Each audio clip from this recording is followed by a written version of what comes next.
Good morning, friends. So, good morning, everyone, and I welcome all of you to this new world of mathematics, statistics, and logical reasoning. Okay. बच्चों अपने subject का नाम क्या है? Maths है. Generally हम लोग कैजुअली उसको मैथ्स बोलते हैं, बट सब्जेक्ट का प्रॉपर नेम क्या है? Business mathematics statistics and logical reasoning, ये सब्जेक्ट का नाम है. Okay. So first lecture I am able to see some excitement as well as some curiosity on your face कि exactly ये क्या पढ़ाने वाले और क्या करने वाले हमारे साथ. Exactly. So don't worry my friends, हम लोग 200 से ज़्यादा आवर्स के लिए साथ में रहेंगे only for CA foundation. 200 teaching hours से भी ज़्यादा, एंड ये 200 आवर्स से भी ज़्यादा हम लोग साथ में स्पेंड करके हम लोग ये मैथ्स जो टफ सब्जेक्ट माना जाता है कॉमर्स स्टूडेंट के लिए, इसको हम बहुत ज़्यादा आसान बना देंगे, बहुत ज़्यादा आसान बना देंगे. तो मैं आपको एक गुजारिश करूंगा शुरुआत में कि आप ऐसा माइंडसेट बना दो. अभी I told on the previous day also, ऐसा आप एक माइंडसेट बना दो कि आपके लिए सीए फाउंडेशन मैथ्स का ये फर्स्ट लेक्चर है. CA foundation maths, this is your day number 1. Whatever you are studied before this, आप समझो कि आपके वो कुछ बेसिक नॉलेज ओरिएंटेड सेशंस थे. ठीक है, चलेगा बच्चों. जो भी आप जानते हो वो बोनस है. मैं यहाँ पे एज्यूम कर रहा हूँ कि मेरे सामने जो बच्चा बैठा है वो सीए फाउंडेशन मैथ्स का जिंदगी में पहला लेक्चर अटेंड कर रहा है. ओके. एंड उसने 11th एंड 12th में मैथ्स नहीं पढ़ा है. ओके. एंड 10वीं तक जो भी मैथ्स पढ़ा है वो भी उसको थोड़ा बहुत याद है, थोड़ा बहुत याद नहीं है. एटलीस्ट कैलकुलेशंस वगैरह याद है, उसके आगे का कुछ ज्यादा पार्ट उसको याद नहीं है. ऐसे ही मैं एज्यूम कर लेता हूँ. चलेगा बच्चों? So all of you comfortable? पक्का? यस. तो चलो फिर करें स्टार्ट हम लोग. तो हमने एज्यूम किया कि अपना बैच का डे नंबर 1 है बच्चों. ठीक है. So officially I welcome all of you to CA foundation mathematics my friends, and we will start. ठीक है. अच्छा, पहले पेज पे हम लोग क्या करेंगे? सिलेबस लिखेंगे. चलेगा ना? कितने चैप्टर से आपने बोला? 8 चैप्टर से. कितने? 8 in mathematics, 6 in statistics and 4 in logical reasoning. तो 8 plus 6 plus 4 कितना हो जाता है? 18. So there are 18 chapters. तो सिलेबस लिखेंगे बच्चों. ठीक है ना? ओके. तो सबसे पहले लिख देना सीए फाउंडेशन. लिख दो आप सीए फाउंडेशन. ओके. अपना ये मैथ्स का पेपर नंबर क्या है? पेपर 1 है, 2 है, 3 क्या है? पेपर 3 है. बराबर ना बच्चों? कितने मार्क्स का पेपर है ये? 100 मार्क्स. पेपर 3. क्या पेपर का नाम है? Right on, business mathematics. And देखो बच्चों, एक जो लोग ऑनलाइन बैठन कर रहे हैं, जो लोग ऑफलाइन है, 2-3 दिन आपको लगेगा, या 2 दिन भी नहीं लगेंगे, या 2 लेक्चर लगेंगे. ओके. जहां पे आपको मेरा टीचिंग स्टाइल समझे, जहां पे आपको क्या करना है, मेरा क्या रोल है, मैं कैसे पढ़ाता हूं, सब समझेगा. आप समझ रहे बच्चों? तब तक आराम से ध्यान दो, यहाँ पे सब कुछ क्लियर हो जाएगा. मैं कैसे नोटबुक में लिख के देता हूं, कैसे बिना नोट्स के हम यहाँ पे पहले नोटबुक के साथ ही सब कुछ कंप्लीट करते हैं, सिलेबस सब कुछ समझेगा. ठीक है. आपके पास नया नोटबुक है? जो लोग ऑनलाइन अटेंड कर रहे हैं, नया नोटबुक है सबके पास? यस. चलो चैप्टर नाम लिखो, बिजनेस मैथमेटिक्स, कॉमा बोलो, statistics and logical reasoning. And logical reasoning. Yes. Yes. तो ये business mathematics statistics and logical reasoning, ये अपने सब्जेक्ट का नाम है, पेपर का नाम है. ठीक है बच्चों. तो ऑब्वियसली जाहिर सी बात है, यहां पे 3 पार्ट है इसके. कौन से 3 पार्ट है? बोलो. मैथ्स. पहला पार्ट क्या है? मैथ्स. दूसरा पार्ट क्या है? स्टैट, या ठीक है स्टैटिस्टिक्स. एंड तीसरा पार्ट क्या है? Logical reasoning, LR. ठीक है बच्चों. चैप्टर का लिस्ट भी लिखेंगे अपन. चलेगा ना? सब कुछ हम लिख के कंप्लीट करेंगे बच्चों. मैं जानता हूं कि कुछ लोग बोलेंगे नहीं सर अपना ये ऑलरेडी कंप्लीट हुआ है. ऑलरेडी कंप्लीट हुआ है तो क्या पीएचडी वगैरह मिलने वाला है? क्या आपको 1-2 चैप्टर कंप्लीट किया उसमें ऐसा अवार्ड हुआ है क्या किसी को? PhD in ratio and proportions नहीं हुआ है ना? तो ठीक है, तब तो पढ़ सकते थोड़ा बहुत. चलेगा ना बच्चों? मैं ये एज्यूम कर चुका हूं, यानी आपके फायदे के लिए एज्यूम किया है. मुझे क्या है, मैं ये भी एज्यूम कर सकता था कि चलो भाई तुम्हारा 1 चैप्टर हो गया. यस और नो?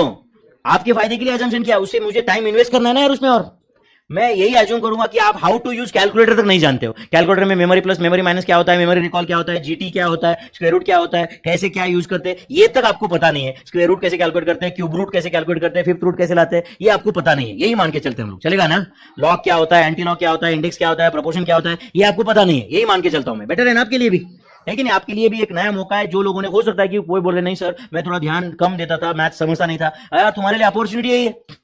यस और no? You can study everything right from the scratch again. ठीक है बच्चों. तो math, stat and LR. Maths में कितने चैप्टर्स है? 8 चैप्टर्स. तो मैथ जहां पे लिखा हो तो ब्रैकेट में लिखो 8 चैप्टर्स. स्टैटिस्टिक्स में there are 6 chapters and LR में देयर आर 4 चैप्टर्स. ओके. इस तरह से अपना सिलेबस है. ओके. ये 8 चैप्टर मैथ्स के कौन से है, इसके नाम पता है क्या आपको? नाम पता नहीं है? लिख के दे दूं फिर मैं?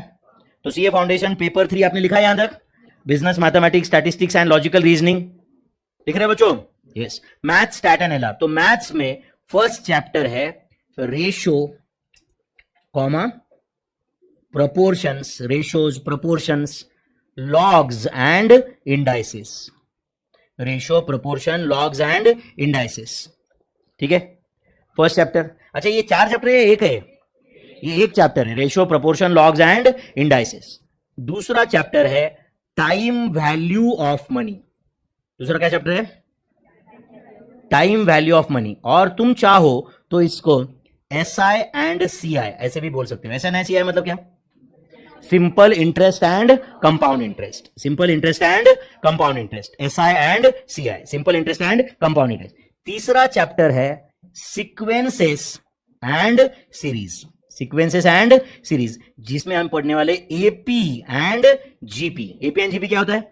Arithmetic progressions and geometric progressions, जिसमें कुछ इंट्रोडक्शन टू हार्मोनिक प्रोग्रेशन भी है, एचपी, हार्मोनिक प्रोग्रेशन, वो भी सीखेंगे हम लोग जब चैप्टर एक्चुअल में आ जाएगा। एक्चुअली समझ में आ रहा है आपको ये? एक्चुअली दैट हार्मोनिक प्रोग्रेशन या हार्मोनिक मीन क्या होता है? Is a part of measures of central tendency and measures of dispersion, but उसका कुछ पार्ट सीक्वेंस सीरीज में है, वो भी हम सीखेंगे। ठीक है बच्चों, sequence and series. Then fourth chapter है इक्वेशंस। क्या चैप्टर है? इक्वेशंस। फिफ्थ चैप्टर है इनइक्वालिटीज, जो एक बहुत छोटा चैप्टर है, inequalities, equations and inequalities. And then comes one of the very important chapter जिसका नाम है परम्यूटेशंस एंड कॉम्बिनेशन। सुना है क्या कभी आपने? Permutations and combination, 6th chapter permutations and combinations.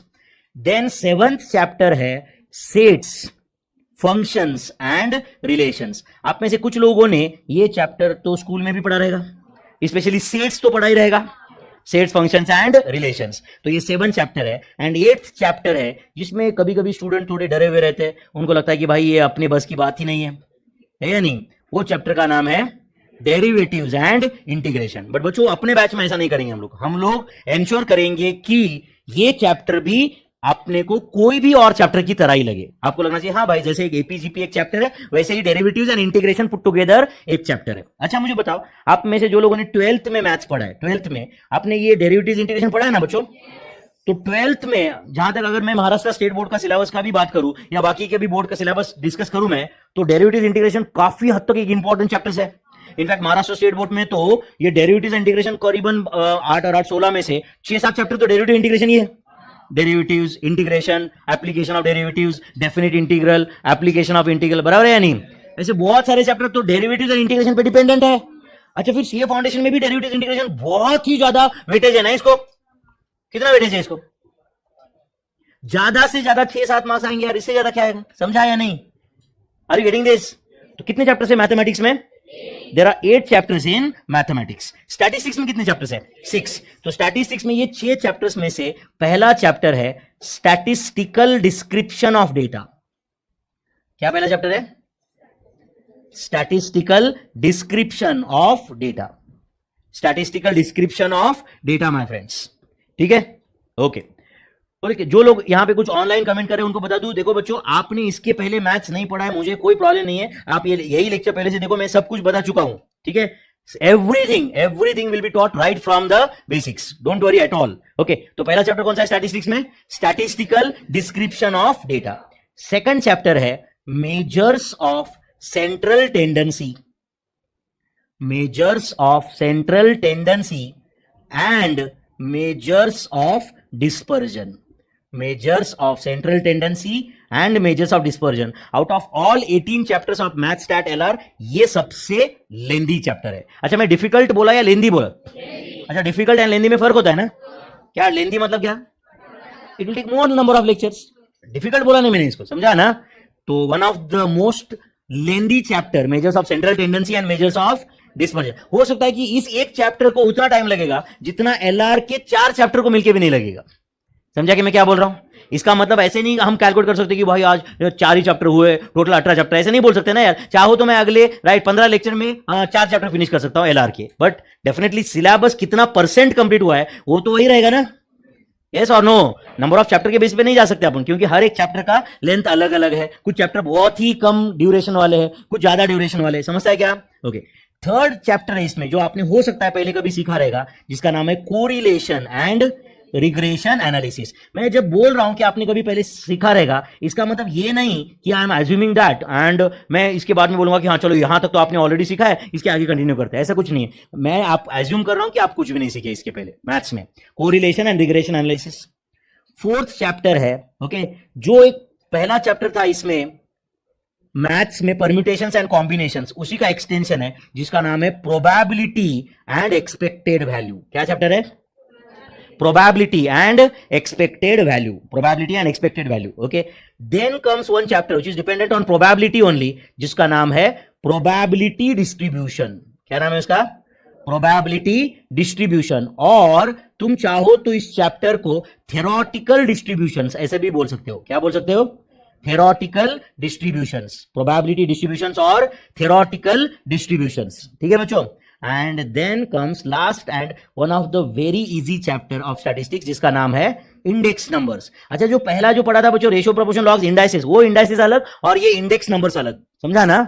Is all together different concept. Indices अलग, ये इंडेक्स नंबर्स अलग। तो स्टैटिस्टिक्स में ओके ये 6 चैप्टर्स है। कौन से बच्चों? Statistical description of data, measures of central tendency and measures of dispersion, correlation and regression analysis, probability and expected value, probability distribution जिसमें हम binomials distribution, Poisson's distribution, normal distribution ऐसे कुछ सीखने वाले। नो डाउट अभी धीरे धीरे कंटिन्यू करेंगे हम लोग। आप ये मत समझो कि बहुत डे नंबर 1 को इतना कुछ सिखा दिया। इतना कुछ सिखाया क्या मैंने? मैं सिर्फ चैप्टर का लिस्ट दे रहा हूं आपको, समझ रहा है क्या? Okay, there are 4 chapters in LR, logical reasoning. And देखो बच्चों, सुन रहे हो क्या सब लोग? एक मिनट, ये एलआर के जो 20 मार्क है ना बच्चों, ये लिटरली तुम्हारे जेब में 20 मार्क है, समझा या नहीं?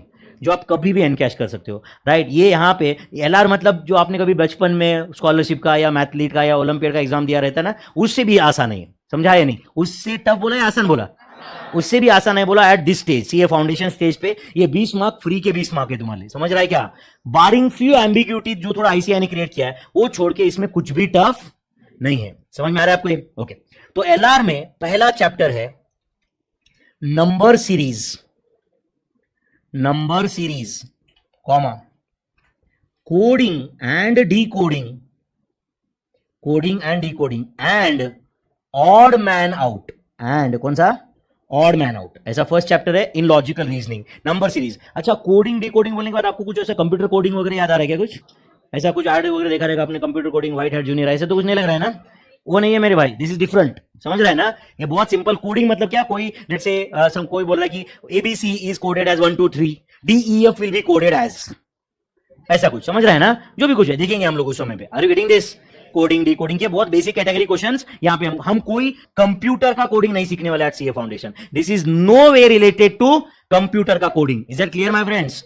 सेकंड चैप्टर है जो एक्चुअली 4th स्टैंडर्ड में भी रखा, तो वो भी बच्चे बोलेंगे कि इतना सिंपल चैप्टर क्यों रखा है। उसका नाम है डायरेक्शन टेस्ट या direction sense test. Direction sense test कभी सुना है क्या आपने? डायरेक्शन टेस्ट इसमें किस टाइप के क्वेश्चन होते हैं? जैसे कि let's say mister A north में चलता गया 10 किलोमीटर, उसके बाद उसने राइट टर्न लिया, उसके बाद लेफ्ट टर्न लिया, उसके बाद में और एक राइट टर्न लिया, now which direction is facing, ऐसा कुछ क्वेश्चन। या how far he is from the starting point, इस टाइप के क्वेश्चन रह सकते हैं जो किस में आएंगे? डायरेक्शन टेस्ट में, जो बहुत सिंपल रहने वाला है। उसके बाद में और एक उससे भी सिंपल टॉपिक है जिसका नाम है ब्लड रिलेशंस। क्या नाम है? ये ब्लड रिलेशन में ना बच्चों, ब्लड रिलेशन में सुन रहे हो क्या? क्या टाइप के क्वेश्चन होते हैं? A and B are brothers, C is B's father, D is C's brother, E is D's wife, who is E for A, समझा क्या? Who is E for A, या ऐसे कुछ। A B is a couple, उनका बच्चा सी है, सी का बेटा डी है, डी की बीबी ई है, ई का बेटा एम है, तो what is the relationship between M and A? जो भी है हम सॉल्व करेंगे, जब भी ऐसे क्वेश्चन आएंगे हम लोग सॉल्व करेंगे। तो इस चैप्टर का क्या नाम है? Blood relations. And last chapter है सिटिंग अरेंजमेंट्स। क्या बोलो? जिसमें क्या टाइप के क्वेश्चंस रहते हैं? A B C D E F line में बैठे हैं, ए जो है उसके 2 सीट छोड़ के बी बैठा है, बी एंड डी के बीच में ई है, समझा क्या? Right, how many students are sitting between A and F, ऐसा क्वेश्चन आ सकता है, यस और नो? या कॉर्नर के सीट पे कौन बैठा है, कॉर्नर के सेकंड सीट पे कौन बैठा है, इस टाइप का क्वेश्चन। तो जो इंफॉर्मेशन दिया रहेगा उसके बेसिस पे आपको अरेंजमेंट डिसाइड करना होगा एंड उस अरेंजमेंट के बेसिस पे आपको आंसर देना रहेगा, जो स्कूल टाइप के क्वेश्चंस हैं। तो कितने चैप्टर्स हैं मैथ, स्टैट एंड एलआर में? बोलो, math, stat, LR put together how many chapters are there in total? There are 18 chapters in total my friends. अच्छा, इसका वेटेज भी फिक्स है या चैप्टर वाइज, या सिर्फ ये मैथ, स्टैट एंड एलआर का वेटेज है, या कुछ भी करके 100 मार्क आते? अच्छा, चैप्टर वाइज वेटेज फिक्स है क्या? मतलब भाई रेशियो, प्रोपोर्शन, लॉग, इंडाइसेस कर लिया, चलो भाई 5 मार्क तो आ ही गए, अब बाकी कुछ हो ना हो, ऐसा है क्या? नहीं. तो there is no chapter wise weightage, there is no chapter wise weightage. तो बताओ मैथ्स कितने मार्क्स का आता है जनरली, बोलो? 40 मार्क्स. तो maths 40 marks, statistics for 40 marks and LR for 20 marks. तो ये 40 प्लस 40 प्लस 20, ये तुम्हारा 100 मार्क्स का सिलेबस है बच्चों. ठीक है, ओके. तो ये अपना सिलेबस हो गया 100 मार्क्स का, math, stat and LR. Okay. अब नेक्स्ट क्वेश्चन ये है कि सर आप किस सीक्वेंस में पढ़ाओगे, कैसे, पहले मैथ्स कंप्लीट करोगे, पहले स्टैट या पहले एलआर, या कैसे, क्या करोगे एग्जैक्टली? तो मैं आपको एक पहले एटलीस्ट एक 5-6 चैप्टर बता देता हूं किस सीक्वेंस में जाएगी, चलेगा क्या? उसके बाद में और बता दूंगा अगला सीक्वेंस, चलेगा क्या? तो आज हम स्टार्ट करेंगे, राइट, मतलब फर्स्ट चैप्टर अपना रहेगा ratio, proportion, logs and indices. Calculator कैसे यूज करते हैं, बेसिक फॉर्मूले क्या है, ये तक मैं आपको लिख के दूंगा. जैसे मैं सिलेबस लिख के दिया ना बच्चों आपको, हर चीज मैं आपको लिख के दूंगा. आप में पेशेंस है लिखने का, या कोई प्रॉब्लम, आपको दूसरे कुछ काम है क्या और? नहीं ना? तो हर चीज मैं आपको लिख के दूंगा. Everything will be in written format itself, everything. समझ रहा है? हर चीज आपकी नोटबुक में आएगी. ठीक है बच्चों? हर शॉर्टकट, हर वो कैलकुलेशन करने का तरीका, हर फॉर्मूला, हर summary notes, everything will be in there in your notebook itself. ठीक है? इन एडिशन टू दैट आपको मैं नोट्स दूंगा ही, ऐसा नहीं कि नोट्स का सब्स्टिट्यूट है. समझ रहा है कि आपको ये नोट्स तो रहेंगे ही, बट आपका नोटबुक ये आपका पहला दोस्त है. समझा या नहीं? प्रिंटेड नोट्स उसके बाद में बच्चों, सब कुछ हम नोटबुक में ही कंप्लीट करेंगे. Everything will be written in the notebook. समझ में आ रहा है आपको? फर्स्ट चैप्टर से लेके नोटबुक से ही चलेंगे. तो पहला चैप्टर हम कौन सा पढ़ाने वाले? Ratio, proportion, logs and indices. उसके बाद में सेकंड चैप्टर पढ़ाऊंगा टाइम वैल्यू ऑफ मनी. कौन सा? थर्ड चैप्टर में पढ़ाऊंगा sequence and series, AP and GP. Then fourth chapter पढ़ाऊंगा इक्वेशंस. कौन सा? इक्वेशन. देन फिफ्थ चैप्टर में पढ़ाऊंगा स्टैटिस्टिकल डिस्क्रिप्शन ऑफ डेटा. समझा क्या? सिक्स चैप्टर में पढ़ाऊंगा measures of central tendency and measures of dispersion. तो ये 6 चैप्टर तक समझा, इसके आगे का सीक्वेंस बाद में बताऊंगा. यस, चलो फिर आज फर्स्ट चैप्टर से स्टार्ट करें हम लोग. चलेगा? सिलेबस लिख लिया क्या आपने? सब लिखा है नहीं लिखा? सब लोगों ने लिखा ना ये? ओके. तो ये चैप्टर्स के नाम सबको पता है. पहले 6 चैप्टर्स में कौन से पढ़ाने वाला हूं वो तक मैं बता चुका हूं. तो उसमें से पहला चैप्टर कौन सा है? Ratio, proportion. चलो फिर राइट डाउन, चैप्टर का नाम लिखो, ratios, proportions, logs and indices. अच्छा, ये 4 चैप्टर है या एक ही है? एक ही है. एकदम बेसिक से सीखेंगे ना बच्चों. आज ही कंक्लूजन बनाएंगे ना? नहीं यार, नहीं जम रहा है मुझे, है ना? बहुत ही खराब चेहरा लगा मुझे, है ना? क्या लगता है मेरा चेहरा देखिए आपको लगता है कि 4 महीने एडजस्ट कर पाओगे? हाँ, 3-4 महीने एडजस्ट हो जाएगा क्या, या नहीं? बहुत ही बाकी दूसरे अच्छे अच्छे चेहरे देखने की आदत लगी रही. अरे क्या है यार, ये ऐसा तो नहीं लग रहा है ना? ठीक है ना? मैनेजेबल है ना? यस, थैंक यू बच्चों. ओके, चलो फिर ratios, proportions, logs and indices. उसमें से हम पहला क्या स्टार्ट करेंगे? रेशोज. क्या स्टार्ट करेंगे? रेशो. तो तुम मुझे बताओ, what do you mean bye ratio? Ratio मतलब क्या, बताओ? रेशो मतलब क्या? Ratio is a fraction. Ratio is a fraction. Like 3/5 is a fraction, है ना? 8/7 इज अ फ्रैक्शन. तो ratio is a fraction used for, ratio क्यों यूज होता है? For comparison. For comparison. जैसे कि समझो मैंने बोल दिया कि मेरा एज 40 इयर्स है और ये लड़की का एज 20 इयर्स है. जस्ट एज्यूम 40 एंड 20 है. तो can I say ratio of my age to her age is 2:1. अच्छा, 40:20 बराबर चलता है क्या? चलता है. 40:20 and 2:1 is one and the same. सिर्फ 2:1 को हम क्या बोलते हैं? Simplest form. क्या बोलते हैं? Simplest form of the ratio. 2:1 को हम क्या बोलते हैं? Simplest form. तो क्या होता है रेशो, बताओ एक बार. Ratio is a fraction used for comparison of two or more quantities. Two or more, वो क्वांटिटी मतलब एज का कंपैरिजन हो सकता है, इनकम का कंपैरिजन हो सकता है, हाइट का कंपैरिजन हो सकता है, वेट का कंपैरिजन हो सकता है. समझो मैं बोल रहा हूं कि मेरा और ये लड़की का वेट का रेशियो है 3:2. वेट का क्या रेशियो है? 3:2. 3:2 ये वेट का रेशियो है. एंड समझो मैंने बोल दिया कि 3:2 हमारे वेट का रेशियो है एंड मेरा वेट 90 किलोग्राम है. तो उसका वेट कितना होगा? 60 किलोग्राम, क्योंकि 3:2 मैंने बोला ना. तो जब मैं बोला 3:2, आपको ऐसा लगा क्या कि इस आदमी का वेट 3 है? आपको क्या लगा? अगर इसका वेट 3 है तो इसका 2 है. इसका मतलब हुआ अगर मेरा वेट 3x है तो उसका 2x रहेगा. Where x can be any number. वो तो सिचुएशन क्या है देखना पड़ेगा अपने को. where x can be any number other than 0. x can be any number other than 0. I hope you are understanding this. अच्छा, कंपैरिजन सिर्फ दो क्वांटिटी का होता है या उससे भी ज्यादा क्वांटिटी का हो सकता है? उससे भी ज्यादा क्वांटिटी का हो सकता है. तो बताओ रेशियो क्या होता है, एक बार बताओ मुझे. Ratio is a fraction used for comparison of two or more quantities. To or more quantities. चलो लिख के लेते, चलेगा क्या? Okay, write down first point. अब फर्स्ट पॉइंट या डॉट करके स्टार करके जो भी है, आपको एक दो दिन में पूरा कंफर्ट हो जाएगा बच्चों की मैं पढ़ाता कैसे हूं. ध्यान दे रहे हो आप सब लोग? Yes, write down. Ratio is a fraction used. Ratio is a fraction used. Ratio is a fraction used for forward बोलो कंपैरिजन ऑफ टू और more quantities. For comparison of, बोलो बच्चों, two or more quantities. समझा बच्चों? Ratio is बोलो a fraction used for comparison of two or more quantities which are, okay, which are कर दो और उसके नीचे 2 पॉइंट कर दो. Which are. Ratio is a fraction used for comparison of two or more quantities which are of same type या same kind. Which are of same type और same kind. इसका क्या मतलब होता है? सेम टाइप सेम काइंड मतलब क्या? मतलब एक जैसा ही, मतलब यूनिट सेम होना चाहिए. तो मैंने बोला नहीं अभी तक. मैंने बोला कि quantities are of same type. हाँ, मेरा एज एंड ये लड़की का इनकम का रेशियो होता है क्या कभी? मेरा वेट एंड इसका हाइट का इनकम होता है क्या? रेशियो होता है क्या? नहीं. रेशियो किसका होता है? मेरा हाइट इसका हाइट का रेशियो हो सकता है. मेरा वेट इसका वेट हो सकता है. मेरे मार्क्स उसके मार्क्स का रेशियो हो सकता है. मेरा इनकम उसका इनकम रेशियो हो सकता है. करेक्ट और not?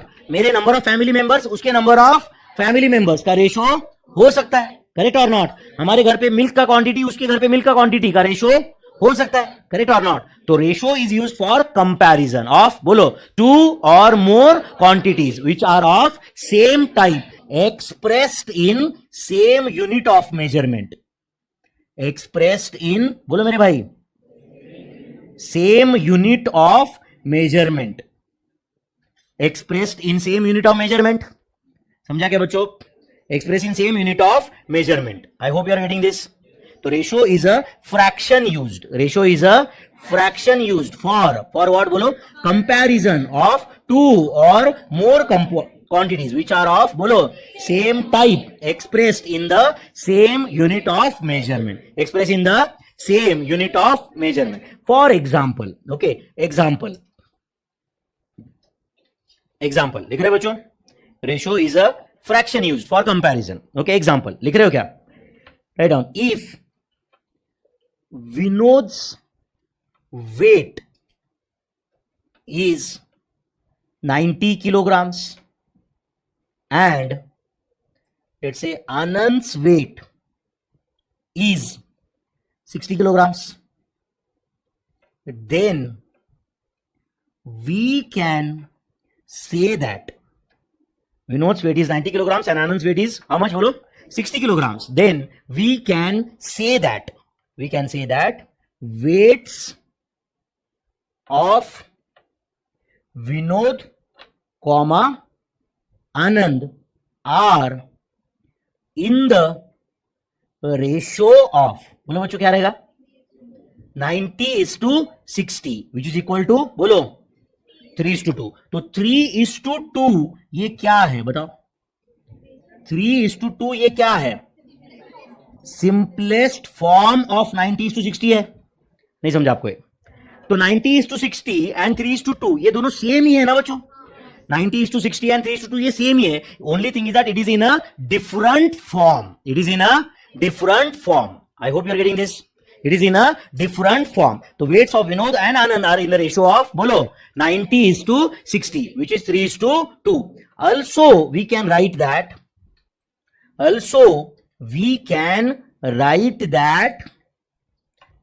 weights of Anand, Vinod are in the ratio of, बोलो ये किस रेशियो में रहेंगे? Are in the ratio of, बोलो, 60:40. 90, दैट इज बोलो 2:3, दैट इज 2:3. समझा क्या बच्चों? अच्छा मुझे बताओ, अगर समझो अभी मैंने बताया कि विनोद एंड आनंद का वेट का रेशियो 3:2 है, सुन रहे हो क्या? तो मैंने बोला क्या उसमें 3 किलोग्राम 2 किलोग्राम ऐसे कुछ बोला क्या? क्यों नहीं बोला? क्योंकि वो रेशो है, रेशो को कोई बोलो यूनिट नहीं होता है, बट रेशो में से जब कोई एक क्वांटिटी बाद में बताना है आपको तो उसको यूनिट ऑफ मेजरमेंट के साथ बताना पड़ेगा. समझो मैंने बोल दिया कि मेरा और ये लड़की का इनकम का रेशो 2:3 है, इनकम का रेशो 2:3 है. समझो ये लड़की बोल रही कि सर आपका इनकम कितना है, मैं बोल रहा हूं कि मेरा इनकम 20 है, मेरा इनकम, तो इमीडिएटली ये क्वेश्चन क्या करेगी? सर क्या 20 lakhs, thousands, crores, कुछ तो बोलेगी ना. बट जब मैं बोला कि मेरा और इसका इनकम का रेशो 2:3 है, आप बोले क्या सर लैक्स या करोर्स? नहीं, मतलब रेशो को एक्सप्रेस करने के लिए यूनिट ऑफ मेजरमेंट की जरूरत नहीं है, बट उसमें से कोई एक क्वांटिटी बताना है तो यूनिट ऑफ मेजरमेंट बताना पड़ेगा. समझो मैंने बोल दिया, समझो ये लड़की पूछे सर आपका हाइट क्या है, मैं बोला मेरा हाइट बेटा 173 है. हाइट क्या है? ये बोले कि क्या 173 सेंटीमीटर, मिलीमीटर है या नहीं, मीटर, किलोमीटर, फीट, इंचेस, कुछ तो बता, है या नहीं? मैंने सिर्फ 173 बोलना सफिशिएंट था क्या? ये बोल रही है सर आपका इनकम बताओ, मैं बोला मेरा इनकम 4 है बेटा, मेरा इनकम तो क्या 4,000, 4 लाख, 4 करोड़, 40 करोड़, कुछ तो बता, 4 मिलियन, 4 बिलियन, कुछ तो बताना पड़ेगा ना. क्या 4 एग्जैक्टली 4 मिलियन रुपीज या डॉलर्स, वो तो बताना पड़ेगा ना मुझे. यूनिट ऑफ मेजरमेंट बताना पड़ेगा कि नहीं? सिर्फ 4 बोल के काफी होगा क्या? नहीं. तो रेशो राइट में अगर एक क्वांटिटी आपको एक्सप्रेस करना है तो it is to be express with the unit of measurement. But अगर आपको रेशो बताना है तो रेशो को कोई यूनिट ऑफ मेजरमेंट की जरूरत नहीं. तो अगर मेरा एक सेंटेंस है वो सही है क्या बताओ? Ratio can be express without unit of measurement. Ratio can be express without unit of, but ratio में से कोई एक क्वांटिटी को एक्सप्रेस करने के लिए यूनिट ऑफ मेजरमेंट की जरूरत पड़ेगी. तो लिखो ratio can be express. Next point, ratio can be express. तो एक थोड़ा बहुत आपको समझा रहेगा कि हम नोट्स कैसे बनाने वाले. अभी और बहुत है कुछ, ये तो अभी बहुत हम वार्म अप सेशन में भी नहीं है, बट एक समझा रहेगा हम क्या लिखने वाले. आप लिखने कंटिन्यूस अपना जो 200 घंटे अपना जो क्लास चल रहा है ना, आप कंटिन्यूस लिखोगे, कैलकुलेशन करोगे, सब कुछ ये चलता ही रहेगा. ऐसे चलेगा ना बच्चों? या आपको ऐसा चाहिए कि सर आप ऐसे भाषण देने का और हमने सुनने का ऐसा चाहिए? ये प्रैक्टिकल सब्जेक्ट है मेरे भाई, ऐसा तो नहीं चलेगा ना, है ना? तो राइट डाउन रेशो क्या लिखने वाले थे अपन, बोलो. Can be expressed.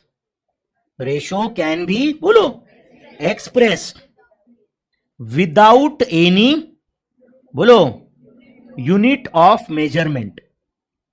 Ratio can be express without any unit of measurement. मैं ऐसे लिख दूं क्या? That is ratios are unit free. Can I say like that? Ratios are unit free. अब बट बताओ रेशो में से कोई एक आध क्वांटिटी बताना है तो वो यूनिट फ्री होती है क्या? नहीं. वो तो कैसे यार, कुछ तो बताना पड़ेगा ना. अगर समझो मैंने बोल दिया कि मेरा वेट 90 है, इससे कुछ क्लियर होता है क्या?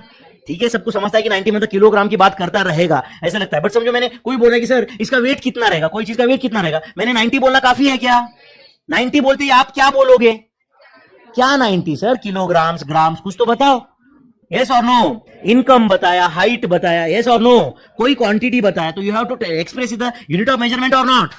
तो ratio can be express without unit of measurement, but कोई एक क्वांटिटी अगर है उसमें से तो आपको यूनिट ऑफ मेजरमेंट के साथ ही बताना पड़ेगा. बट कैन आई से, अगर समझो एग्जाम में क्वेश्चन आए ट्रू और फॉल्स में, ratios are unit free, true और फॉल्स?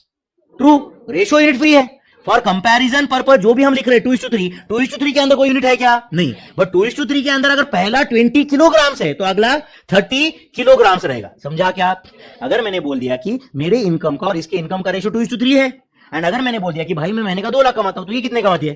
3 लाख. मैं बोल रहा हूं कि महीने के मैं 2 मिलियन कमाता हूं तो ये 3 मिलियन कमाती है. अगर मैं महीने के 20,000 कमाता हूं तो ये 30,000 कमाती है. तो एक के बेसिस पे दूसरा पता कर सकते हैं ना हम लोग, यस और नो. बट रेशो जब मैंने बताया उसके अंदर कोई यूनिट ऑफ मेजरमेंट था क्या? नहीं. तो ये सेंटेंस जोर से पढ़ो, क्या था बोलो? Ratio can be express without any unit of measurement, without any unit of measurement. I hope you are understanding this, yes और no. Okay, write down the ratio लिख रहे हैं ना बच्चों. 30:60 can also be written as, हाँ बोलो 1:2 इन बोलो simplest form. कौन सा फॉर्म? इन सिंपलेस्ट फॉर्म. तो बोलो ratio is generally express. Ratio कौन से फॉर्म में एक्सप्रेस होता है बोलो? Simplest form. तो नेक्स्ट सेंटेंस लिखो, ratio is generally expressed. Ratio is generally expressed in its, बोलो मेरे भाई, simplest form. Ratio is generally expressed in its simplest form. I hope you are getting this. Ratio is generally expressed in its simplest form. Do you agree? Okay. A is to B एक ratio है, बराबर है ना बच्चों? A is to B एक ratio है या नहीं? Can I say A is to B can also be written as A divided by B. Do you agree? Can also be written as AM divided by BM. Do you agree? बताओ मुझे. Can also be written as AM divided by BM. कैसे बच्चों? M cancel हुआ तो A is to B ना? नहीं समझा आपको? M कैंसिल हुआ तो हुआ तो A is to B ना? अच्छा चलो एक मिनट ध्यान दो यहां पे. समझो एक रेशियो है 2:5. क्या है बोलो? 2:5. ध्यान दे रहे हो? अब एक काम करते हैं, न्यूमरेटर में 2 ऐड करो या 3 ऐड करो. क्या आता है 3 ऐड करने से? 5. डिनोमिनेटर में 3 ऐड करो. क्या आता है? 8. अब बताओ ये दोनों सेम है? बाप रे, ये दोनों इक्वल है. अच्छा 2/5 एंड 5/8 इक्वल है. अच्छा क्रॉस मल्टीप्लिकेशन करो. क्या आता है? 2 8 जा 16, 5 5 जा 25. ये सेम है. तो फिर ये कैसे सेम हुआ मेरे भाई? तो क्या किया मैंने, न्यूमरेटर में 3 ऐड किए एंड डिनोमिनेटर में 3 ऐड किया. तो जो रेशियो मिला वो ओरिजिनल रेशियो के साथ इक्वल टू नहीं है, वो अलग रेशियो है. समझा क्या? अच्छा मेरा और ये लड़की का एज का रेशियो आज 2:1 है. मेरा 40 है, इसका 20 है. एक साल के बाद का हमारे एज का रेशियो चेंज होगा क्या? यस, मेरा 41, इसका 21. एंड अब बताओ 2:1 है क्या? अभी नहीं है, ये अलग है ना अभी. तो दोनों टर्म्स में अगर एक नंबर ऐड किया तो जो नया रेशियो आता है वो रेशियो अलग रहता है, वो सेम नहीं रहेगा. बट अब बताओ बच्चों, यहां पे मैंने क्या किया था? 2+3 किया था एंड 5+3 किया था. तो बीच में इक्वल टू लिखना सही है या गलत है? गलत है. मैं इक्वल टू तो नहीं रहेगा ये. बट अब बताओ, अगर मैंने यहां पे 2 into 3 किया एंड इधर 5 into 3 किया तो चलता है क्या? तो ये रेशियो सेम ही रहेगा क्या? तो 2 into 3 क्या होता है? 6. 5 into 3 क्या है? 15. तो 6/15 is as good as 2/5. is as good as 2/5. Are you understanding this? अच्छा मुझे बताओ, इसको मैं 2/8 डिवाइडेड बाय 5/8 ऐसे भी लिख सकता हूं क्या? एनीवे 2/8 ऊपर जाके 8/5 होगा, वो 8 कैंसिल होगा और आंसर 2:5 ही रहेगा ना? आंसर 2:5 ही रहेगा कि नहीं? तो अब बताओ, मैंने जो ऊपर लिखा है वो सही है क्या? A is to B can also be written as A divided by B. Can also be written as AM is to BM. Can also be written as A by M divided by, बोलो, B by M provided M is not 0. क्योंकि M 0 रहा तो problem होगा ना यार. अब बताओ 2/5 को मैं दोनों को 0 से मल्टीप्लाई करके 0/0 लिख सकता हूं क्या? नहीं. करेक्ट और नॉट? तो आप बताओ, इसके बाद में मैं एक सेंटेंस बता रहा हूं, आप सही है या गलत है आप बताओ मुझे. चलेगा क्या? सही है या गलत है आप बताओ. सुन रहे हो क्या? All the terms of the ratio can be multiplied or divided by same non-zero number without changing the meaning of that ratio. सुनो, समझो, आपको लगा सही है तो यस बोलो. मैं आपको वापस बताता हूं. all the terms of the ratio can be multiplied or divided by same non-zero number without changing the meaning of that ratio. True or false? True. सबको एक ही टर्म से मल्टीप्लाई करो, कोई प्रॉब्लम नहीं है. तो राइट डाउन. आप ये लिखो पहले और उसके बाद क्या लिखोगे? all the terms of a ratio can be multiplied or divided. All the terms of the ratio can be multiplied or divided by same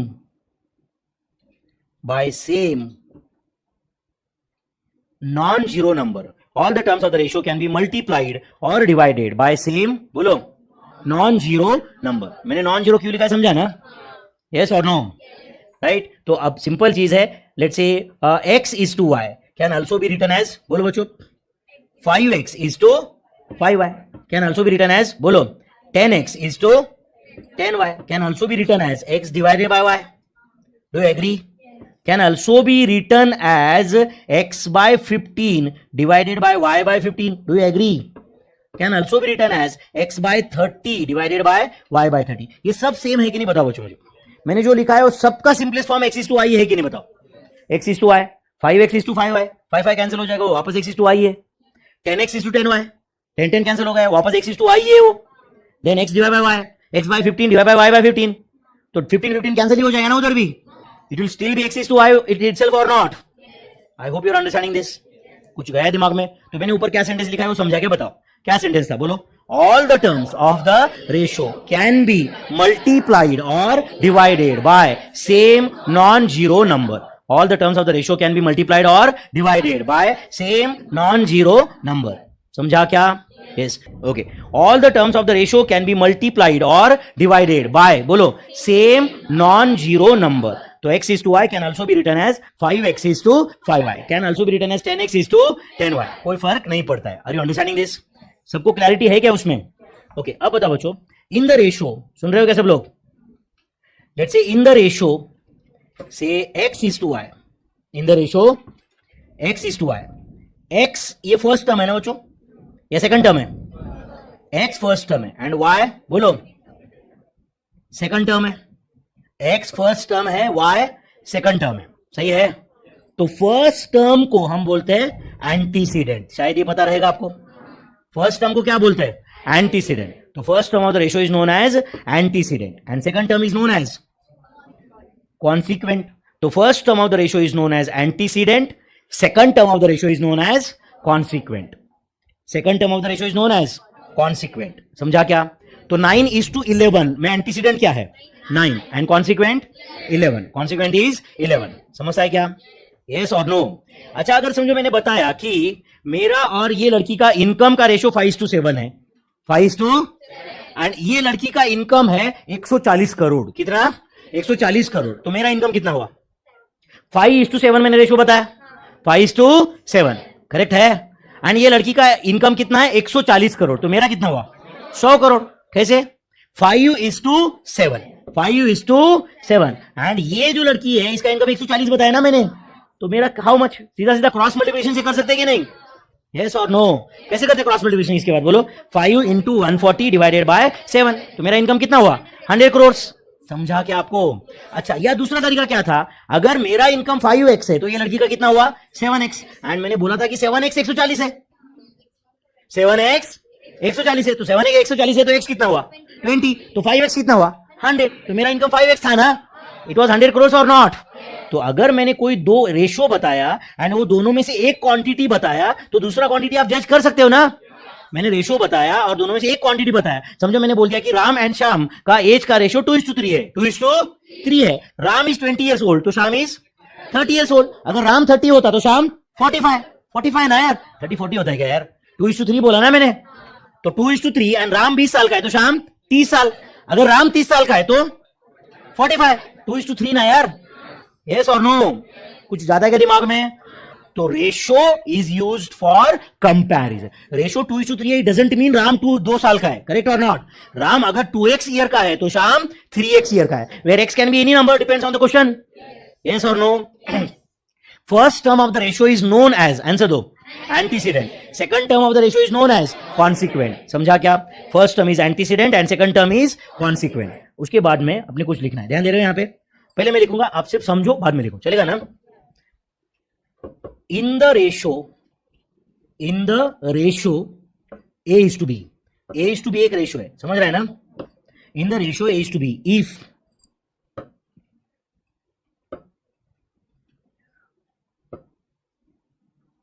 in the ratio a is to b if a is greater than b. a is greater than b मतलब क्या बच्चों? that is, can I say antecedent is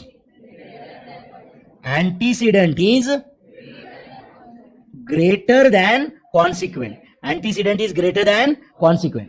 अगर antecedent consequent से बड़ा है तो उस type के रेशो को बोलते हैं रेशो ऑफ ग्रेटर इनइक्वालिटी. क्या बोलते हैं उसको? Ratio of greater inequality. Are you understanding my friends? अच्छा, रेशो ऑफ ग्रेटर इनइक्वालिटी की कुछ एग्जांपल्स बता सकते हो क्या आप? हाँ बोलो बोलो. 5:2, 8:3, 10:4, let's say 18:6, 93:5, 83:80. ऐसे तो हजारों लाखों एग्जांपल बता सकते हैं ना हम लोग, जहां पे antecedent is more than consequent. तो बताओ, when antecedent is more than consequent that ratio is known as, बोलो, क्या बोलते हैं उसको? रेशो ऑफ ग्रेटर इनइक्वालिटी, उसको क्या बोलते हैं? Ratio of. Next, if A is less than B, that is, बताओगे क्या? Antecedent is less than consequent. तो antecedent is less than consequent, उस टाइप के रेशो को बोलते हैं रेशो ऑफ, हाँ बताओ, लेसर इनइक्वालिटी। क्या बोलते हैं उसको? Ratio of. उसके एग्जांपल बताओ। 2:9, 9:33, 35:39, 45:212, ऐसे हजारों करोड़ों एग्जांपल बता सकते हैं आप लोग। दिस इज रेशो ऑफ, क्या था ये बोलो? Lesser inequality. Okay, and if A is equal to B, that is antecedent is equal to consequent. Antecedent is equal to consequent, उसको बोला जाता है रेशो ऑफ इक्वालिटी। अच्छा देखो बच्चों, अब इसमें इनइक्वालिटी है ही नहीं ना, एंटीसीडेंट एंड कॉन्सिक्वेंट में एक बड़ा छोटा रहेगा तो इनइक्वालिटी। अब एंटीसीडेंट एंड कॉन्सिक्वेंट सेम है, एंटीसीडेंट एंड कॉन्सिक्वेंट सेम है, तो it is called as ratio of equality. Example बताओ। 5:5, 2:2, 18:18, 25:25, 1:1। करेक्ट है बच्चों? This is ratio of equality. ये क्या था? Ratio of equality. अच्छा मैं एक सेंटेंस लिख रहा हूं मैं यहां पे, आप सही है कि आप ही बताओ। Simplest form of ratio of equality is always 1:1. Simplest form of ratio of equality is always 1:1. Do you agree? So tell me, when a ratio is said to be ratio of greater inequality? Answer दो। तो आप बोलोगे sir, whenever, बोलो, antecedent is greater than consequent, it is said to be a ratio of greater inequality. Whenever antecedent is, बोलो, less, antecedent is greater than consequent, it is a ratio of greater inequality. Antecedent is less than consequent, ratio of lesser inequality. And antecedent is equal to consequent, ratio of equality. इतना लिख के लोगे क्या? वो जा रहा हुआ क्या फर्स्ट डे कोई? लिख के लो इतना।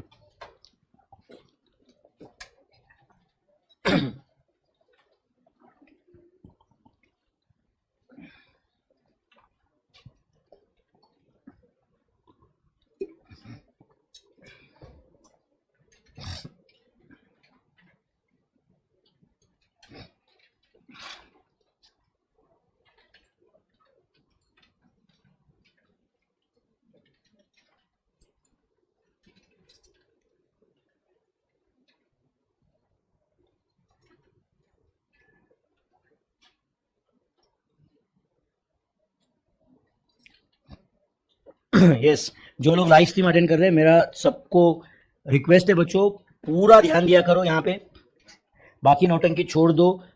क्या होने वाला है क्या नहीं है दिमाग से निकाल दो वो सब। You are at a very safe place, ठीक है? यस, लिखा क्या बच्चों? ये टेबल बना रहे हो ना सब लोग?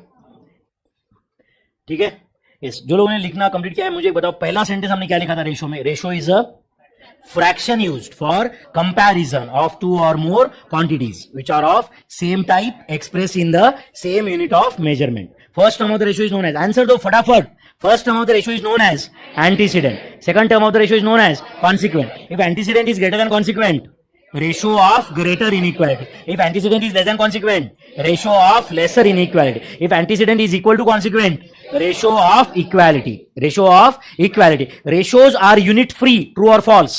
True. Ratios are unit free. Correct है? 2:3, 5:9, 8:12 में कोई रेशियो, कोई यूनिट दिखा क्या आपको? ये ratio is generally express in its simplest form. लिखा है कि नहीं आपने sentence? Ratio is generally express in its simplest form. What is simplest form of 2:3? 2:3 खुद ही सिंपलेस्ट फॉर्म है, समझा या नहीं? But what is simplest form of 6:9? 2:3, समझा क्या? What is simplest form of 10:20? 1:2. What is simplest form of 125:150? 125:150. 5:6, दोनों को 25 से डिवाइड करने का। तो दोनों क्वांटिटीज को एक पर्टिकुलर नंबर से डिवाइड करो या पर्टिकुलर नंबर से मल्टीप्लाई करो। वो रेशियो का क्या चेंज होता है? सिर्फ बोलो, फॉर्म। क्या चेंज होता है? अच्छा, 2:3 की जगह पे किसी ने 2:3 की जगह 4:6 आंसर लिखा किसी ने, तो वो क्या गलत है क्या? सिर्फ क्या है, ये अलग फॉर्म में है, समझा है नहीं? अच्छा, कोई क्वेश्चन सॉल्व करके तुमने आंसर 4:6 आया एंड ऑप्शन में समझो 4:6 था ही नहीं, 2:3 था, तो क्या आप नन ऑफ दिस को टिक करोगे क्या? आप बोलोगे नहीं, मेरा आंसर तो 4:6 आया था, इधर तो 2:3 था। चलेगा क्या ऐसे? 4:6 मतलब ही 2:3. Only thing is that 2:3 is the simplest form of the ratio. 2:3 is the, bolo, simplest form of the ratio. So ratio is generally expressed in its simplest form. Ratio is generally expressed in its simplest form. I hope you are understanding, my friends. तो आज जो भी हमने यहां तक सीखा है, आज कुछ मैं फर्स्ट लेक्चर है तो बहुत ज्यादा बम्बार्ड नहीं कर रहा हूं, यहां तक समझा है सबको? चलो, आप सबके पास नोटबुक है बच्चों? तो एक सिंपल टेबल के साथ स्टार्ट करते हैं अपन लोग आज। मैं एक टेबल बनाऊंगा जिसमें 2 कॉलम रहेंगे। पहले कॉलम में मैं 2 क्वांटिटीज लिखूंगा, कोई भी 2-3 क्वांटिटीज लिखूंगा, एंड आप उसके सामने सेकंड कॉलम में उसका रेशियो लिखोगे इन अ सिंपलेस्ट फॉर्म। क्या लिखोगे? बोलो, ratio in a simplest form. चलो फिर लिखो, चलेगा क्या बच्चों? मैं पहला कॉलम में लिख रहा हूं क्वांटिटीज। क्या प्रॉब्लम है बच्चों? क्या प्रॉब्लम है? नहीं ना? ओके, क्वांटिटीज लिख रहा हूं मैं। क्या लिख रहा हूं? क्वांटिटीज। एंड उसके सामने उन क्वांटिटीज का रेशो इन सिंपलेस्ट फॉर्म आप लिखोगे। उन क्वांटिटीज का, बोलो, रेशो इन सिंपलेस्ट फॉर्म आप लिखोगे। तो लिखो पहले तो क्वांटिटीज। क्वांटिटीज लिख रहे हो क्या?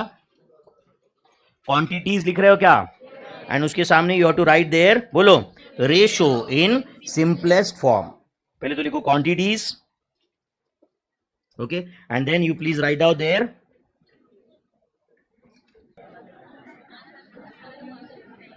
यस। चलो हो गया। ओके बच्चों, मैं लिखूंगा क्वांटिटीज। क्या लिखूंगा? Quantities. And you will write there, बोलो, ratio in the simplest form. You will write there ratios in a simplest form. अब कर पाओगे बच्चों ये? क्या लगता है आपको? कर पाएंगे ना? चलो write down 5 hours, 5 minutes। 5 hours, 5 minutes। तो क्या रेशो 1:1 है? 1:1, 1:1 ना? 5:5, 1:1। तो ऐसा है क्या? आपको नहीं लग रहा कि जो लोग 1:1 बोल रहे बहुत ज्यादा ही कैजुअल एटीट्यूड हो गया? 5 hours is to 5 minutes का you have to tell me ratio in a simplest form. Yes, बोलो क्या आंसर है? 60:1। 60:1। ध्यान है सबका? अरे श्योर सबका ध्यान है? अपन सिर्फ पढ़ाई करने के लिए ना यहाँ पे, या और कुछ एजेंडा है आज? नहीं ना? चलो बोलो, 5 hours को हम मिनट्स में कन्वर्ट करेंगे। तो tell me, is it 5 into 60 minutes? ऐसा होगा ना? इज टू, बोलो, ये तो 5 minutes ही है। अच्छा बताओ, यूनिट ऑफ मेजरमेंट सेम हो गया क्या? यूनिट ऑफ मेजरमेंट सेम हो गया क्या? तो जब यूनिट ऑफ मेजरमेंट सेम हो गया, now I can write it as 60 into 5 का आंसर क्या होता है? बोलो, 300:5। अब मुझे मिनट्स लिखने की जरूरत नहीं है, क्योंकि जब the moment unit of measurement same हो गया, यू कैन से अब you need not right that unit of measurement. समझ रहा है सबको ये? तो रेशियो इज 300:5। तो 300:5 is a correct answer. Only thing is that it is not in a simplest form. तो उसका simplest form क्या रहेगा? बोलो, 60:1। अच्छा बताओ, 60:1 लाने के लिए क्या किया आपने? फिर बोलो, दोनों टर्म को 5 से डिवाइड किया। अच्छा, दोनों टर्म में 5 ऐड करते तो चलता क्या? क्या होता? चलता क्यों नहीं? दोनों टर्म में 5 ऐड कर दिया तो रेशियो अलग आ जाता, कोई दूसरा रेशियो आता। ये रेशियो नहीं रहता। दोनों टर्म से कोई 5 डिडक्ट किया, 10 डिडक्ट किया, तो कोई दूसरा रेशियो आ जाता। तो क्या अलाउड है हमारे लिए? बोलो, all the terms of the ratio can be multiplied or divided by same non-zero number। वापस एक बार बताओ, all the terms of the ratio can be multiplied or divided by same non-zero number without changing the meaning of that ratio, without changing the meaning of that ratio। तो यहां पे आपने दोनों term को 5 से डिवाइड कर दिया, तो आंसर आ गया, बोलो, 60:1। चलो नेक्स्ट क्वेश्चन लिखो, 5 hours 10 minutes, 10 hours 15 minutes, 10 hours 15 minutes। तो ये दो क्वांटिटीज है, इसका रेशियो आपने को फाइंड करना है। तो बताओ बच्चों, ये 5 hours 10 minutes मतलब 5.10 ले लूं क्या? नहीं, ये तो गलत है। तो क्या करना पड़ेगा? दोनों को मिनट्स में कन्वर्ट करेंगे। तो बताओ बच्चों, 5 hours को मिनट्स में कन्वर्ट करेंगे तो 5 into 60 minutes हो जाएगा, प्लस 10 minutes। तो अब बताओ, ये न्यूमरेटर अब मैंने जो भी लिखा है वो मिनट्स के फॉर्म में है क्या? मिनट्स के फॉर्म में है क्या? 5 into 60 प्लस 10, कितना मिनट्स हो गए? बोलो, 310 मिनट्स। 310 मिनट्स हुआ क्या? डिवाइडेड बाय, बोलो, 10 hours मतलब 10 into 60, करेक्ट है, प्लस 15, तो कितना मिनट्स हो जाता है? ये बोलो, 615 मिनट्स। अच्छा बताओ, तो whether answer is 310 is to 615? Yes ये आंसर करेक्ट है, but only thing is that it is not in a simplest form. तो 310 इज टू 615, ये आंसर करेक्ट है, but we need to bring it in a, बोलो, simplest form. तो क्या करेंगे बोलो, दोनों को 5 से डिवाइड करो पहले. तो क्या आता है बताओ, 62 इज टू 123. अच्छा, इसको और सिंप्लीफाई किया जा सकता है क्या? और किया जा सकता हो तो करना चाहिए अपने, बराबर है ना, because we have to bring the simplest form of the ratio. So answer is 62 is to 123. I hope everyone is comfortable. Okay, next question दे रहा हूं मैं, आप फाइंड करेंगे बच्चों answer. Right down. 8 feet 6 inches is to 12 feet 8 inches. 12 feet 8 inches. अच्छा, इसके लिए आपको ना बच्चों फीट्स एंड इंचेस का रिलेशन पता होना चाहिए. पता है क्या आपको? नहीं पता है? क्या बात कर रहे हो, मतलब इस एज तक आप बिना फीट्स और इंच का रिलेशन जाने आ गए. 1 foot is equal to 12 inches. आपका जो लॉन्ग स्केल होता है, आपके पास किसी के पास लॉन्ग स्केल है क्या? लॉन्ग स्केल है क्या? उसमें देखो एक साइड में सेंटीमीटर रहेगा 30 सेंटीमीटर तक, दूसरे साइड में वो क्या है बोलो, 12 इंचेस रहेगा. वो 12 इंचेस है कि नहीं हो? तो 12 इंचेस का 1 फुट होता है. तो आपका जो लॉन्ग स्केल है वो 1 फुट का है, या 1 फीट का है बोल सकते हो आप. एंड किसी के पास वो आधा वाला 15 सेंटीमीटर का जो होता है वो हाफ फीट का स्केल है. वो हाफ फीट का स्केल है. समझ आए क्या? तो चलो अभी सुनो बच्चों, मैं क्या बोल रहा हूं. इसके पहले याद नहीं है, बहुत अच्छी बात है. अब इसके बाद याद करोगे. हाँ, 1 foot is equal to 12 inches. तो चलो मैं यहां पे लिख लेता हूं, प्लीज रिमेंबर करके. चलेगा क्या? आप साथ साथ में नोट्स बनाते हो ना मेरे? Please remember. क्या याद रखेंगे? Please remember. बोलो, 1 foot is equal to 12 inches. देखो मैं आपको एक नोटेशन के फॉर्म में बता रहा हूं, कभी आपने देखा रहेगा ऐसे. 1 फुट, फुट को मतलब ऐसे एक डैश रहता है, समझ आए क्या? Is equal to 12 inches. Inches मतलब ऐसे 2 डॉट. समझ आए क्या आपको ये? Inverted comma type. समझ आए क्या आपको ये? 1 फुट इज इक्वल टू कितना इंचेस? 12 इंचेस. तो चलो बताओ, ये जो दो क्वांटिटीज मैंने बताया, इसका you have to tell me ratio in a simplest form. बोलो.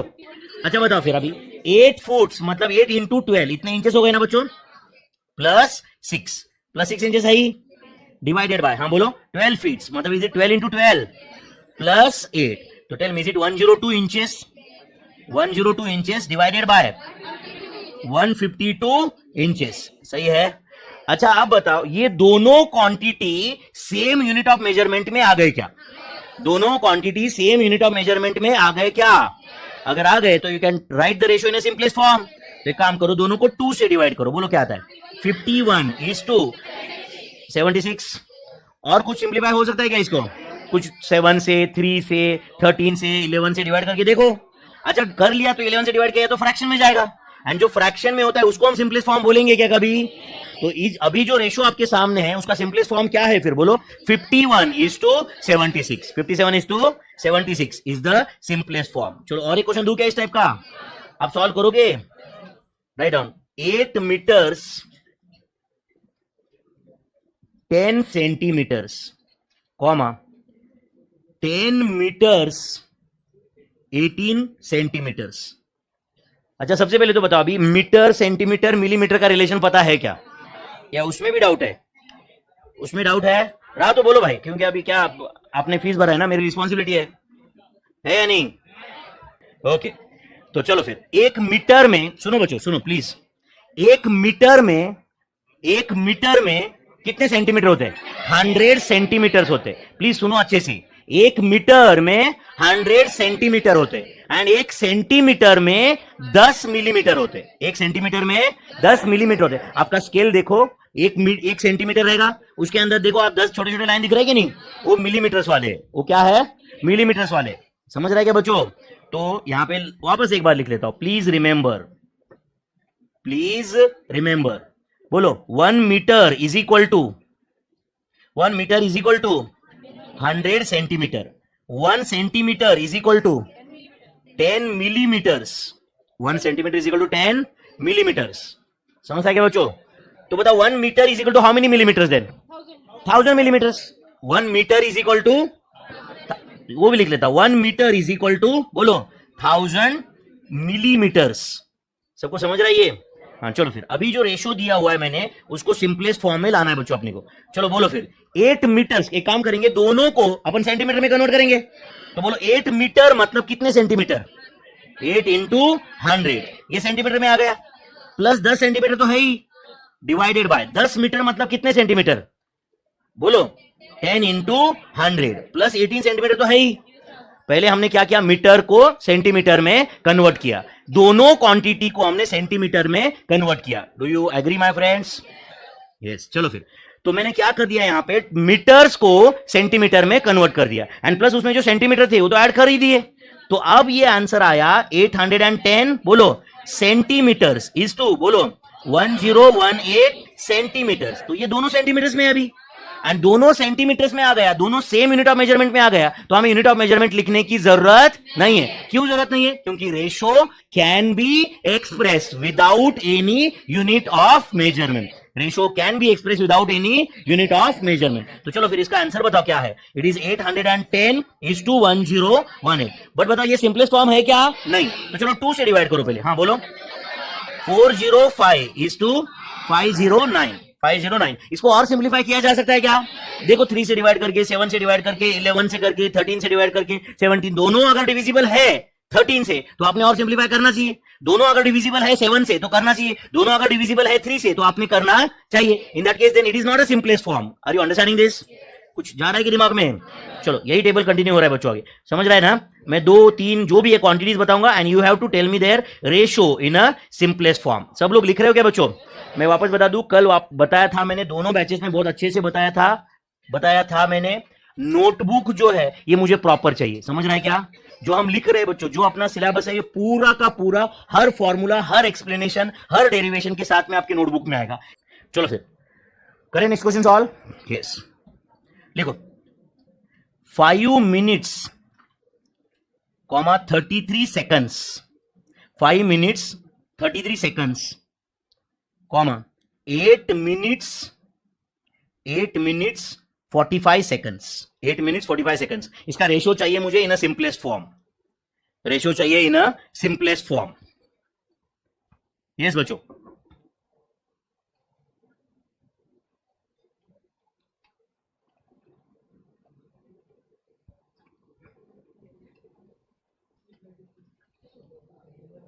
यस बच्चों। तो बताओ 5 मिनट्स मतलब कितने सेकंड्स हो जाएंगे? 5 into 60 plus 33 seconds divided by 8 minutes मतलब कितने सेकंड्स बच्चों? 8 इंटू 60 प्लस 45। तो अब बताओ ये numerator as well as denominator दोनों सेकंड्स में आ गया क्या? Numerator as well as denominator दोनों सेकंड्स में आ गया क्या? तो बोलो 5 इंटू 60 कितना होता है? 300 plus 33। Is it 333 seconds? Is it 333 seconds divided by, हाँ बोलो 480 प्लस 45 मतलब कितना? 525 सेकंड्स। 525 सेकंड सही है। तो बताओ वेदर उसका ratio is can be written in the form of 333 is to 525। अच्छा ये सिंपलेस्ट फॉर्म है क्या? नहीं, इसको 3 से डिवाइड हो सकता है। तो बोलो क्या क्या आएगा? 111 इज टू 175। अच्छा 111 इज टू 175, इसको वापस 3 से डिवाइड हो सकता है क्या? मेरे ख्याल से 111 को हो सकता है, बट 175 को 3 से डिवाइड किया तो फ्रैक्शन आ रहा है, then it will not be in a simplest form. और कोई नंबर से डिवाइड हो सकता है क्या दोनों को? तो ये जो दोनों नंबर है, ये दोनों अगर किसी नंबर से डिविजिबल रहेंगे तो ही you can change the form ना। तो आंसर इज 111 इज टू 175। सही है बच्चों? ओके चलो next 8 GB okay and 512 MB। 512 MB I am very sure कम से कम ये तो आपको पता रहेगा ही। 1 GB में कितने MB रहते हैं? कितना? 1024 बराबर है ना? आपको पता नहीं है तो वो भी लिख के देता हूं मैं आपको। प्लीज रिमेंबर देखो बच्चों 1024 बाइट्स का बनता है 1 बोलो किलोबाइट, 1 KB पता है ना? देन 1024 किलोबाइट्स का बनता है 1 मेगाबाइट MB। देन 1024 MB का बनता है 1 गीगाबाइट बराबर है ना? एंड 1024 गीगाबाइट बिकम्स 1 टेराबाइट बराबर है ना? 1 TB। इसके आगे भी होता है बट अपन मोस्ट ऑफ द टाइम्स अपन इसके आगे अभी तक नहीं गए। रियल लाइफ में हम लोग कोई स्टोरेज डिवाइस वगैरह आप यूज करते हो तो 1 TB 2 TB 5 TB यहां तक रहेगा आपके पास ज्यादा से ज्यादा। सही है ना बच्चों? यस। तो ये रिलेशन देखो, ये रिलेशन याद करना बहुत सिंपल है। आप सिर्फ सीक्वेंस याद करो, bytes, kilobytes, megabytes, gigabytes, terabytes, हर जगह पे 1024 ये समझा क्या आपको? ये सीक्वेंस याद रखो ये। अभी आपको लग रहा है कि सर ये तो कहीं आईसीआई के मतलब में लिखा भी नहीं है ऐसा, बट आपको आईसीआई के मतलब में लिखा नहीं है, इसका मतलब एग्जाम में नहीं आएगा, ये गारंटी है क्या? समझ रहा है ना? मैं जो यहाँ पे आपको क्लास में पढ़ाऊंगा वो मैंने आज तक आईसीआई ने पूछा हुआ हर क्वेश्चन पेपर देखा है। समझ रहा है ना? तो कौन से क्वेश्चन पूछते हैं, हर क्वेश्चन पेपर, मैंने सेलेक्टेड नहीं बोला, हर क्वेश्चन। आईसीआई ने जब से ये एमसीक्यू फॉर्मेट इंट्रोड्यूस किया 2006 तब से लेके आज तक हर पेपर देखा है मैंने, एंड उसके एंगल से ही मैंने 5000 क्वेश्चन का बैंक बनाया आपके बहुत ज्यादा प्रैक्टिस के लिए। ऊपर से वो हैंड रिटन नोट्स बनाए जिसमें हर टाइप का क्वेश्चन दिया मैंने क्या बोला, हर क्वेश्चन दिया, बोला क्या मैंने, क्या बोला है, हर टाइप का। अब नंबर तो बदलेंगे ना यार, वो थोड़ी मैं प्रेडिक्ट कर सकता हूं, हर टाइप का क्वेश्चन मैंने आपको नोट्स में दिया हुआ है। समझ में आ रहा है बच्चों? यस। चलो फिर मुझे बताओ 8 GB में कितने MB आएंगे, बोलो? 8 इंटू 1024 इतने क्या हो जाएंगे, बोलो? MB। एंड नीचे गए 512 तो MB में ही है, 512 बोलो MB में ही है, तो बोलो 1024 इंटू 8 कितना आता है, बोलो? 8192 डिवाइडेड बाय 512। अच्छा ये दोनों मेगाबाइट्स में आ गया क्या फिर? एंड टेल मी इसका सिंपलेस्ट फॉर्म क्या है? एक काम करो, सीधा सीधा 8192 डिवाइड बाय 512 करो, आंसर आ जाएगा 16:1. 16:1 is the simplest form. 16:1 is the simplest form. I hope you're understanding, my friends. Okay, चलो नेक्स्ट क्वेश्चन लिखो। लिख रहे हो क्या? 8.5 kilograms is to 880 grams is to 880 grams। सबसे पहले तो मुझे बताओ किलोग्राम्स एंड ग्राम्स का तो रिलेशन पता रहेगा ना आपको, पता है ना बच्चों? हाँ चलो बोलो, एक किलोग्राम में कितने ग्राम्स होते हैं? 1000। तो चलो मैं यहां पे फिर भी लिख लेता हूं, आई एम वेरी श्योर सबको पता है, फिर भी प्लीज रिमेंबर। हाँ क्या लिखो, प्लीज रिमेंबर, क्या लिखो मेरे भाई? 1 kilogram is equal to 1000 grams. 1 kilogram is equal to 1000 grams. सही है? तो बोलो 8.5 किलोग्राम्स मतलब 8500 ग्राम्स होगा क्या, डिवाइडेड बाय 880 ग्राम्स है, ऑलरेडी है। Second quantity is already in the form of grams, second quantity is already in the form of grams. तो चलो बोलो फिर क्या करेंगे? सबसे पहले तो एक जीरो कैंसिल कर देता हूं, तो tell me is it 850 divided by 88? सही है? और भी डिवाइड हो सकता है क्या इसको? 2 से डिवाइड करो तो क्या आएगा, बोलो? 425 इज टू 44। सही है? तो एक 4 कैंसिल कर दूं क्या? नहीं ना? Yes, very good. 425 divided by 44, ये सिंपलेस्ट फॉर्म है फिर। 425 is to 44 is the simplest form। सही है क्या? ओके तो अब बताओ इस टाइप के क्वेश्चन मैनेज हो सकते हैं क्या फिर? कभी कुछ ग्राम्स, किलोग्राम्स, फीट, इंचेस, इस टाइप के कुछ क्वेश्चन रहेंगे, मैनेज हो जाएंगे क्या? ओके लिखो, find the ratio of 8.8 kilometres, 44,000 millimeters। 8.8 kilometers and 44,000 millimeters का you have to tell me ratio in the simplest form। yes। आप क्या करेंगे, दोनों को किलोमीटर में कन्वर्ट करोगे या मीटर में कन्वर्ट करेंगे या मिलीमीटर में? दोनों को मिलीमीटर में कन्वर्ट करो, कोई प्रॉब्लम नहीं। एक तो ऑलरेडी मिलीमीटर में है, चलो एक मैं बताता हूं, ध्यान दे रहे हो क्या? एक मिनट, मुझे बताओ 8.8 किलोमीटर है। अच्छा मुझे बताओ 1 किलोमीटर में कितने मीटर होते हैं? 1000। तो इंटू 1000 करने के बाद में ये जो भी आएगा ये क्या रहेगा? मीटर्स। ये मीटर्स रहेगा ना? यस और नो? ये मीटर्स रहेगा। Are you understanding this? तो अब एक काम करता हूं, मैं मीटर्स में नहीं लिखता हूं, यहां पे ये मीटर्स में आएगा, इतना तो आपको पता है। अच्छा मुझे बता, 1 मीटर में कितने सेंटीमीटर होते हैं? 100। तो इंटू 100 कर दिया मैंने अभी, समझ रहा है क्या? तो आंसर किस में आया, बोलो? सेंटीमीटर्स। अरे 1 मीटर में, समझ रहा है क्या आपको? ये 100 सेंटीमीटर, तो इंटू 100 किया मैंने, तो किस में आया, बोलो? सेंटीमीटर। एंड 1 सेंटीमीटर में कितने मिलीमीटर होते हैं? 10। तो इंटू 10 करूंगा मैं आंसर, तो किस में आएगा, बोलो? मिलीमीटर्स। तो आंसर किस में आएगा? मिलीमीटर्स। तो ये जो भी आया दिस इज इन मिलीमीटर्स। चलो मैं वापस एक बार बताता हूं, ध्यान दो। 8.8 था, तो 8.8 को 1000 से मल्टीप्लाई किया, तो किस में आया आंसर? मीटर्स। 1 मीटर में कितने सेंटीमीटर होते हैं? 100। तो इंटू 100 कर दिया, तो आंसर किस में आया? सेंटीमीटर। 1 सेंटीमीटर में कितने मिलीमीटर्स है? 10। तो इंटू 10 करो, तो आंसर किस में आया? मिलीमीटर्स। समझा क्या आपको ये? एंड बताओ ये जो क्वांटिटी है डिवाइडेड बाय जो आएगा वो तो ऑलरेडी मिलीमीटर्स में है ना?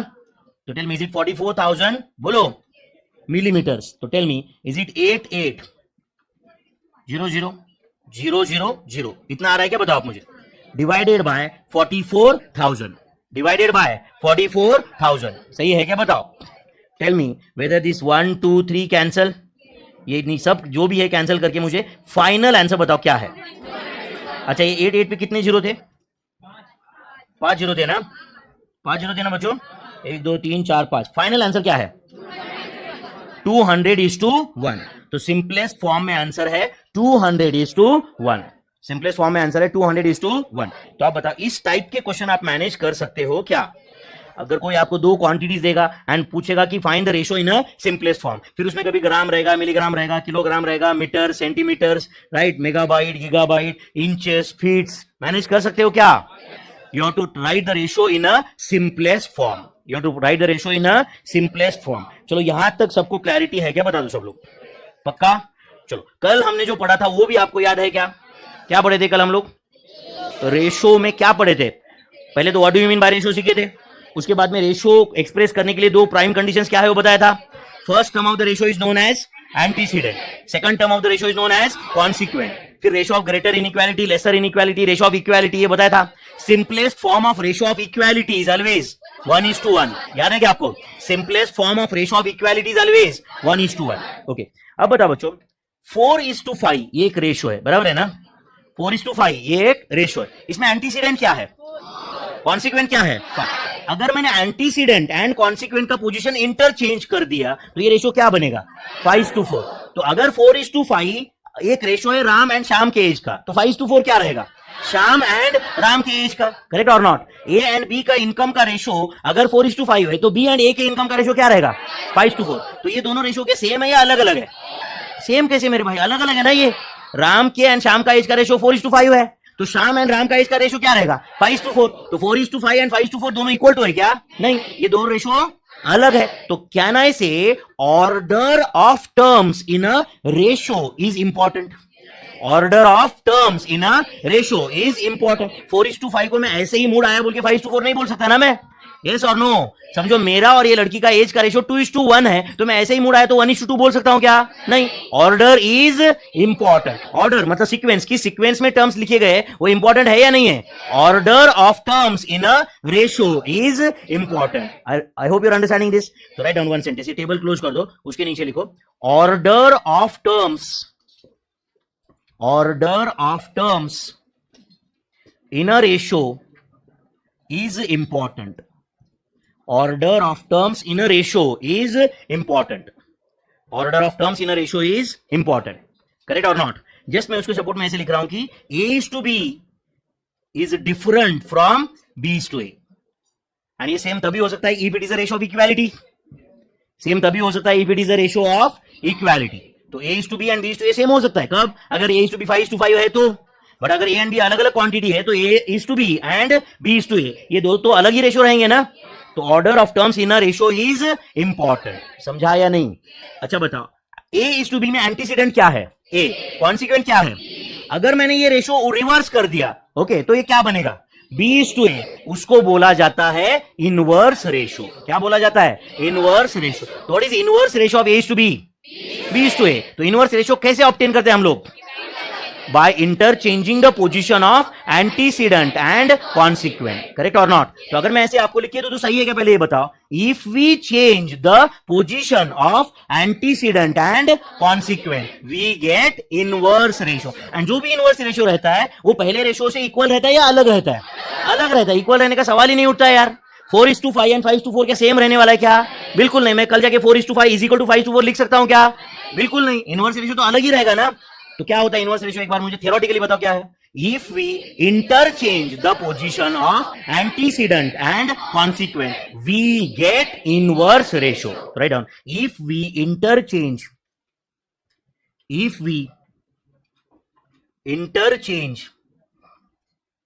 द पोजीशन ऑफ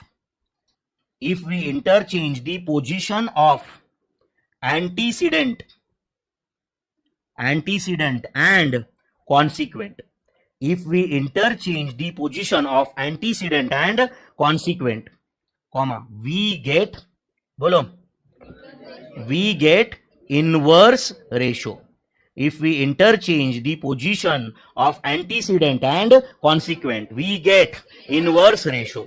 just यहां पे एक एग्जांपल लिखता हूं, inverse ratio of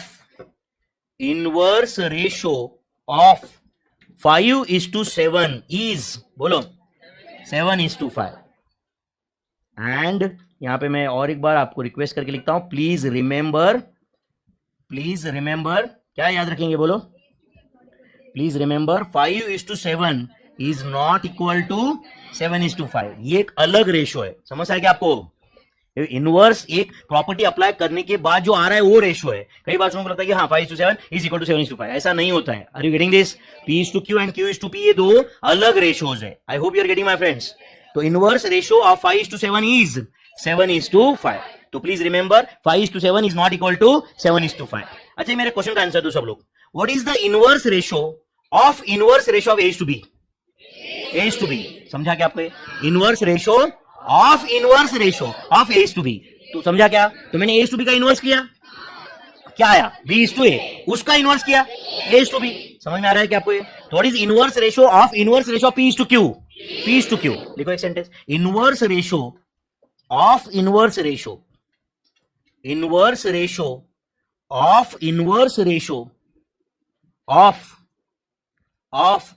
A/B is, answer दो, A/B। Inverse ratio of A/B is, बोलो A/B। समझा क्या? अच्छा अब मेरे क्वेश्चन का आंसर दो, आप सब लोग सोच के आंसर दो। ये लिखा ना आपने, आंसर दोगे? Inverse ratio of greater inequality is ratio of lesser inequality. Common sense. अच्छा ग्रेटर इनइक्वालिटी का एक एग्जांपल बताओ कोई। 7:5 is it the ratio of greater inequality? उसका इनवर्स क्या है?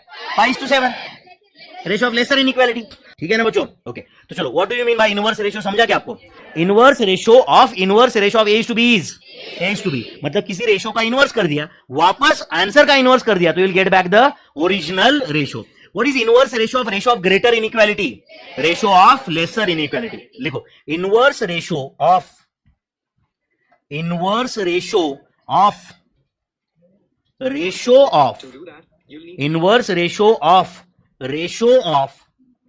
greater inequality. Inverse ratio of greater inequality is बोलो मेरे भाई, ratio of lesser inequality is ratio of lesser inequality and vice versa। ऐसे लिखा तो चलता है क्या? and vice versa मतलब क्या बोलो? Inverse ratio of lesser inequality will be ratio of greater inequality, and what will be inverse ratio of equality? Ratio of equality only. 5:5 का इनवर्स क्या होता है? 5:5, एंड दोनों का सिंपलेस्ट फॉर्म 1:1 है। तो inverse ratio of equality is ratio of equality only. समझा क्या? वो भी सेंटेंस लिख लेते, चलेगा ना? इनवर्स रेशो, आपको लगेगा सर ये छोटे छोटे पॉइंट क्यों लिख के दे रहे हो? आपको समझेगा कुछ दिनों बाद। आपसे तो मैं ज्यादा ही जानता हूं कुछ इस कोर्स के बारे में, समझा या नहीं? Inverse ratio of equality, inverse ratio of equality is बोलो ratio of equality only. Inverse ratio of equality is ratio of equality only. समझा क्या? Inverse ratio of equality is ratio of equality only. तो चलो यहां तक समझा क्या? मुझे बताओ इनवर्स रेशो मतलब क्या होता है? समझा? What is inverse ratio of 9:11? 11:9। If we interchange the position of बोलो antecedent and consequent, we get inverse ratio। तो जैसे इनवर्स रेशो का कंसेप्ट है बच्चों, वैसे ही और कुछ कंसेप्ट है, like duplicate ratio, sub duplicate ratio, triplicate ratio, सब ट्रिप्लीकेट रेशो, एंड जो ऑब्वियसली ओरिजिनल रेशो से इक्वल टू नहीं रहेंगे। तो जैसे कि समझो 5:7, सुन रहे हो क्या बच्चों? मुझे बताओ 5 का स्क्वायर क्या है? 25। 7 का स्क्वायर क्या है? 49। तो अब इसके बीच में इक्वल टू लिखना अलाउड ही नहीं है। ये लिख सकते हैं? इक्वल टू लिख सकते हैं क्या? अच्छा इक्वल टू लिख के देखो, 5 × 49 एंड 45, 25 × 7, ये सेम है क्या? क्रॉस मल्टीप्लिकेशन करके तो सेम आना चाहिए ना यार, अगर ये रेशो इक्वल है तो। समझ में आ रहा है क्या? अच्छा आपको लग रहा है कि बोट सर दोनों का स्क्वायर किया, सर ये रेशो इक्वल क्यों नहीं है? अच्छा दोनों का स्क्वायर किया मतलब आप मुझे बताओ, न्यूमरेटर को 5 को आपके किससे मल्टीप्लाई किया? 5। तो नीचे आपने 7 को 5 से ही मल्टीप्लाई किया, तो रेशो सेम रहेगा ना। समझा क्या आपको? वो न्यूमरेटर में आपने मल्टीप्लाई किससे किया? 5 से। डिनोमिनेटर में मल्टीप्लाई किससे कर रहे हो? 7 से। तो अब ये रेशो सेम कैसे रहेगा? अब तो नया रेशो आएगा ना कोई तो। अच्छा बट मैंने न्यूमरेटर डिनोमिनेटर दोनों को 5 से मल्टीप्लाई किया होता तो रेशो सेम ही रहता, अलग फॉर्म में आता, अलग फॉर्म में आता। I hope you are understanding this. तो अगर मैंने न्यूमरेटर एंड डिनोमिनेटर मतलब एंटीसीडेंट एंड कॉन्सिक्वेंट दोनों का स्क्वायर कर दिया, इसका मतलब मैंने न्यूमरेटर जो 5 था, 5 को 5 से मल्टीप्लाई कर दिया एंड 7 को 7 से मल्टीप्लाई कर दिया, तो ये नया रेशो आ रहा है। बट अगर मैंने दोनों को 7 से मल्टीप्लाई किया होता तो सेम ही रेशो आता, अलग फॉर्म में। दोनों को 10 से मल्टीप्लाई किया होता तो सेम ही रेशो आता, अलग फॉर्म में। दोनों को 15 से डिवाइड किया होता तो सेम ही रेशो आता, अलग फॉर्म में। ये तो मैंने कल लिख के दिया आपको। क्या लिख के दिया है बोलो? All the terms of the ratio can be multiplied और divided by same non zero number. मेरे साथ जोर से बोलो, all the terms of the ratio can be multiplied और divided by same non zero number. I hope you are getting this. कुछ ज्यादा है कि दिमाग में? तो अब बता बच्चों, न्यूमरेटर को मैंने अगर 10 से मल्टीप्लाई किया, डिनोमिनेटर को 12 से मल्टीप्लाई किया, तो ये रेशो सेम आने वाला है क्या? नहीं। अच्छा, 5:7 एक रेशो था, मैंने अगर एंटीसीडेंट एंड कॉन्सिक्वेंट की पोजीशन चेंज कर दिया, वो क्या सेम रेशो आने वाला है क्या? नहीं। मतलब ratio is different from its inverse ratio.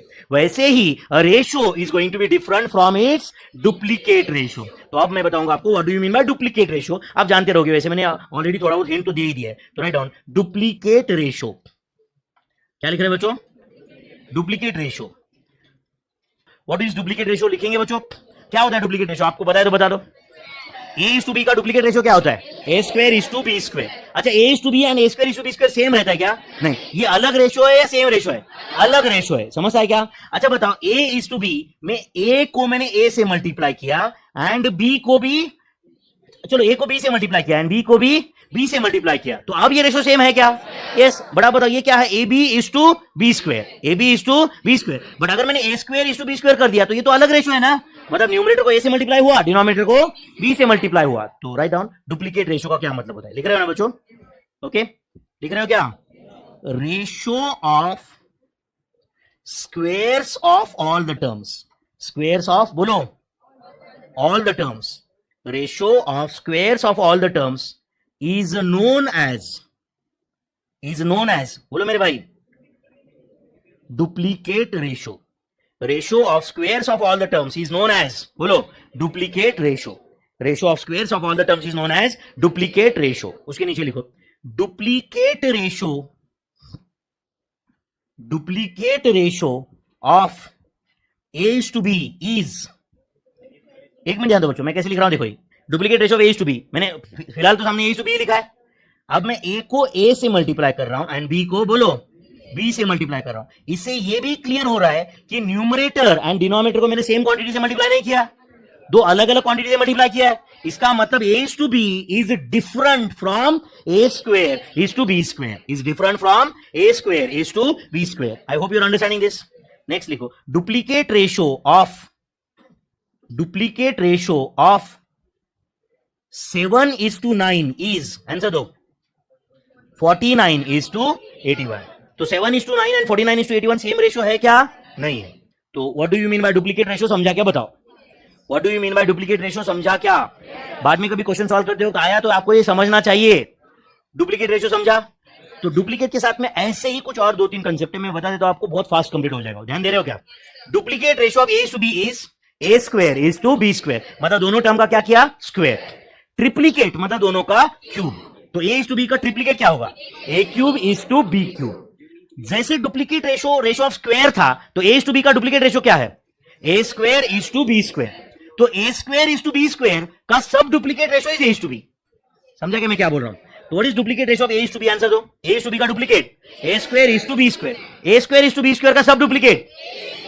तो ratio of squares duplicate, ratio of square roots sub duplicate, ratio of square roots is sub duplicate. I hope you are understanding my friends. कुछ जा रहा है दिमाग में? तो duplicate ratio का meaning समझा क्या? बताओ अभी तक समझा क्या?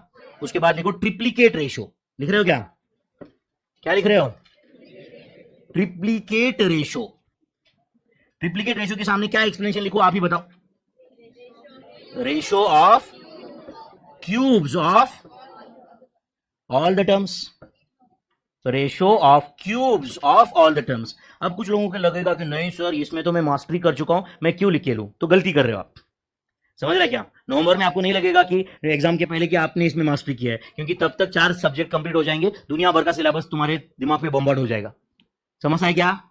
Ratio of cubes of all the terms is known as, ratio of cubes of all the terms is known as triplicate ratio. Ratio of cubes of all the terms is known as triplicate ratio. वैसे ही उसके नीचे लिखो अभी सब duplicate ratio. क्या लिख रहे हैं? एंड आप करो उसका एक्सप्लेनेशन कंप्लीट. अभी आप ही लिखो, क्या लिखेंगे आप बताओ मुझे. Ratio of square roots of all the terms is known as sub duplicate ratio. समझ रहे हो ना बच्चों? Ratio of square roots of all the terms, ratio of square roots of all the terms is known as what? Subduplicate ratio. The ratio of square root of all the terms is known as subduplicate. And शायद इससे आपको सब triplicate भी समझा रहेगा. समझाया नहीं? क्या होता है सब ट्रिप्लीकेट रेशियो? फिर बोलो. Ratio of cube roots of all the terms. Ratio of बोलो cube roots of all the terms is known as sub duplicate या सब ट्रिप्लीकेट? सब ट्रिप्लीकेट रेशियो. समझ में आ रहा है बच्चों? यस. लिख रहे हो क्या भाई? क्या लिख रहे हो बोलो? Sub triplicate ratio. Ratio of बोलो क्यूब रूट्स. तो right on sub triplicate ratio. I hope everyone is completing it. Sub triplicate ratio. Ratio of cube root of all the terms is known as बोलो sub triplicate ratio. Is known as sub triplicate ratio. Ratio of cube roots of all the terms. तो अब मुझे बताओ, अगर मैं आपको कोई ratio दूंगा तो उसका डुप्लीकेट, सब डुप्लीकेट, ट्रिप्लीकेट, सब ट्रिप्लीकेट आप बता पाओगे क्या? What is duplicate ratio of A is to B? A square is to B square. What is sub duplicate ratio of A is to B? under root a is to under root b. What is triplicate ratio of a is to b? A cube is to b cube. What is subtriplicate ratio of a is to b? Cube root of a is to cube root of b. Is a subtriplicate ratio. I hope you are understanding this. तो अगर मैंने समझो आप ऐसे लिख दिया a ratio. क्या लिख दिया? A ratio. ध्यान दे रहे हो क्या बच्चों? चलो एक टेबल कंप्लीट करते हैं. पहले आप समझो बाद में लिखो. मैं एक रेशो दूंगा, चलेगा क्या? एंड उसके बाद में ना बच्चों आप उसका इट्स डुप्लीकेट रेशियो, उसका डुप्लीकेट रेशियो आप मुझे बता देना. उसका ट्रिप्लीकेट रेशियो बता देना. क्या बता देना? ट्रिप्लीकेट रेशियो बता देना. फिर उसका बोलो सब डुप्लीकेट रेशियो बता देना. क्या बता देना? सब डुप्लीकेट रेशियो बता देना. साथ साथ में उसका सब ट्रिप्लीकेट रेशियो बता देना मुझे. एंड इतना कर ही लिया है तो आप इनवर्स रेशियो भी मुझे बता देना उसको. चलेगा क्या? चलो एक क्वेश्चन में सॉल्व कर रहा हूं, आप मुझे बता देना उसका आंसर. चलेगा क्या बच्चों? एक रेशियो है P इज टू Q. एक रेशियो क्या है? P is to Q. And अब इस P इज टू Q का आप डुप्लीकेट रेशियो मुझे बताओ. P इज टू Q का बोलो. P square is to Q square. अच्छा इसका ट्रिप्लीकेट रेशियो बताओ. P cube is to Q cube. Sub duplicate. Square root of P is to square root of P. Sub triplicate. Cube root of P is to cube root of Q. Inverse Q is to P. Tough है क्या बच्चों? अच्छा कहना है ये table देख के अपने को ऊपर जो भी कुछ थ्योरेटिकली लिखा है अपने 4-5 लाइन वो सब इससे रिवाइज हो जाएगा.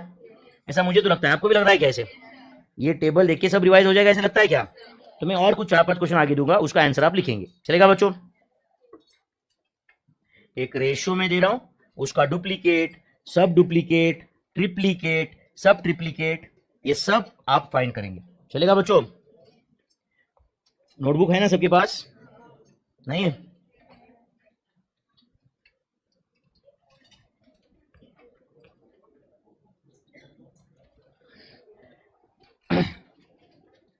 तो एक रेशियो था, उसका डुप्लीकेट, सब डुप्लीकेट, ट्रिप्लीकेट, सब ट्रिप्लीकेट आपने लिख दिया है. ठीक है? यस. आपने टेबल बनाया क्या? ये बना रहे हो? बना दिया ऑलरेडी. अ रेशियो उसके सामने लिखा है it's duplicate, it's triplicate, it's सब डुप्लीकेट, इट्स सब ट्रिप्लीकेट एंड उसका इनवर्स. ओके नेक्स्ट रेशियो है 3:11. चलो बताओ 3:11. बोलो मेरे भाई. 9:121. सही है? 9:121. नेक्स्ट बोलो जल्दी. 27:1331. दोनों टर्म्स का क्यूब कर दिया. अच्छा मुझे बताओ, yes or no में जवाब दो, whether 3:11 is equal to 27:1,331? No, ये इक्वल टू नहीं। देखो बच्चों, मैं 10 बार ये पॉइंट बता रहा हूं, मैं भी जानता हूं क्यों बता रहा हूं, ये समझो। किसी रेशो का डुप्लीकेट कर दिया तो वो रेशो कोई सेम नहीं होता है, we get a different ratio. किसी रेशो का ट्रिप्लीकेट कर दिया तो we don't get the same ratio, we get some different ratio. Is that clear? चलो बोलो, सब डुप्लीकेट रेशो बताओ इसका, जल्दी बताओ। √3 इज टू √11। इसका आंसर भी फाइंड कर सकते हैं हम लोग, but we prefer to write as it is. उसके बाद बताओ, हाँ बोलो, cube root of 3 is to cube root of 11। Inverse बोलो, 11 is to 3. Inverse 11 is to 3. I hope you're understanding this. Okay, अब a square is to b cube. a square is to b cube, ये एक ratio है, इसका duplicate triplicate सब अपने को find करना है। ओके चलो एक मिनट ध्यान दो यहाँ पे, पहले मैं कंप्लीट करता हूँ, आप कॉपी करो, चलेगा क्या? नहीं समझा तो डाउट पूछो। अच्छा बताओ, a square is to b cube का डुप्लीकेट क्या होगा? a square का square is to b cube का square. Tell me, is it a का पावर 4 इज टू b का पावर 6? ये समझा क्या? बताओ। a का पावर b ब्रैकेट का पावर c इज a का पावर bc। इसी चैप्टर में मैं आपको वो भी लिख के दूंगा इंडाइसेस में, डोंट वरी एट ऑल। समझ में आ रहा है क्या? बट इतना बेसिक आप ऑलरेडी जानते हो, है या नहीं? अच्छा बताओ, ये जो रेशो दिया था उसका ट्रिप्लीकेट रेशो क्या आएगा? बोलो, a स्क्वायर का cube is to b cube का क्यूब। आंसर इज a का पावर 6 इज टू b का पावर 9। 3 into 3, b का पावर 9। 2 मिनट ध्यान दो यहाँ पे। ओके अब sub duplicate, tell me my friends, is it, बोलो, square root of a square is to square root of b cube. Do you agree? Tell me, a का square का, tell me, is it a square का power 1/2? Square root मतलब क्या होता है? Power 1/2 होता है। आपको पता नहीं है तो बता दो, ये याद रखो, आपको पता है ऑलरेडी, शायद स्कूल का ये है। mth रूट ऑफ a मतलब क्या होता है? a का पावर 1/m। ये पता है क्या सबको? mth root of a is a का power 1/m। 7th root of 11 का आंसर क्या होता है? 11 का पावर 1/7। 11 का पावर, समझ आया क्या बच्चों? अच्छा मुझे बताओ, स्क्वायर रूट ऑफ 4 क्या आंसर होता है? 2। क्यों होता है 2? मैं बताता हूं आपको, ध्यान दे रहे हो क्या? इट इज 4 का पावर 1/2 एंड 4 क्या होता है? 2 का स्क्वायर 1/2, तो 2 का पावर 2 इंटू 1/2 विच इज 2 का पावर 1, तो आंसर इज 2। समझ आया ना? तो स्क्वायर रूट मतलब क्या? पावर 1/2 हुआ ना, एंड तो क्यूब रूट मतलब क्या हुआ? पावर 1/3। यस और नो? तो फोर्थ रूट मतलब पावर 1/4। तो ये याद रखो please, mth root of a का आंसर क्या होता है? बोलो, a का पावर 1/m। a का पावर 1/m। यार मैं बाद में इससे भी इंपॉर्टेंट और सब रूल्स इंडाइसेस की एक जगह पे लिख के दूंगा। ओके चलो मुझे बताओ, ये डुप्लीकेट, ये समझा क्या आपको? ये अब बताओ, दिस इज b क्यूब का पावर क्या है? बोलो, b क्यूब का पावर 1/2। ध्यान है क्या बच्चों? अब बताओ, a स्क्वायर का पावर 1/2 मतलब क्या आएगा? बोलो, a इज टू b का पावर 3/2। b का पावर 3/2। ये समझा क्या सबको? बताओ, सबको समझा क्या? चलो नेक्स्ट, हाँ बोलो, ट्रिप्लीकेट रेशियो मतलब अपने को क्या? क्यूब रूट लाना है ना अभी। तो tell me, is it cube root of what? a square is to cube root of b cube. Do you agree? तो tell me, is it a square का पावर, बोलो, 1/3 इज टू b क्यूब का power 1/3। तो tell me my friends, is it a का power 2/3 is to b का power 1 मतलब b? Yes और no? And ये इनवर्स जो है ये तो बहुत सिंपल है, it is b cube is to a square. b cube is to a square. तो अब बताओ बच्चों, ये थोड़ा सा और बेटर समझा क्या आपको? डुप्लीकेट सब डुप्लीकेट क्या होता है समझा क्या? चलो लिख के दो, और मैं और एक क्वेश्चन दे रहा हूं आपको, आप सॉल्व करोगे, चलेगा ना बच्चों? a का पावर 7 इज टू b का पावर, p का पावर 10। p का पावर 10, इसका डुप्लीकेट सब डुप्लीकेट ट्रिप्लीकेट सब ट्रिप्लीकेट इनवर्स आप सब फाइंड करोगे, करोगे ना बच्चों? ये क्वेश्चन आप सॉल्व कर रहे हो, उसके बाद पहले का जो क्वेश्चन है वो लिख के लो, अच्छे से समझ के लिखो, टाइम पास मत करो, बराबर है ना? एंड उसके बाद में अगला क्वेश्चन सॉल्व करना है अपने को, ठीक है?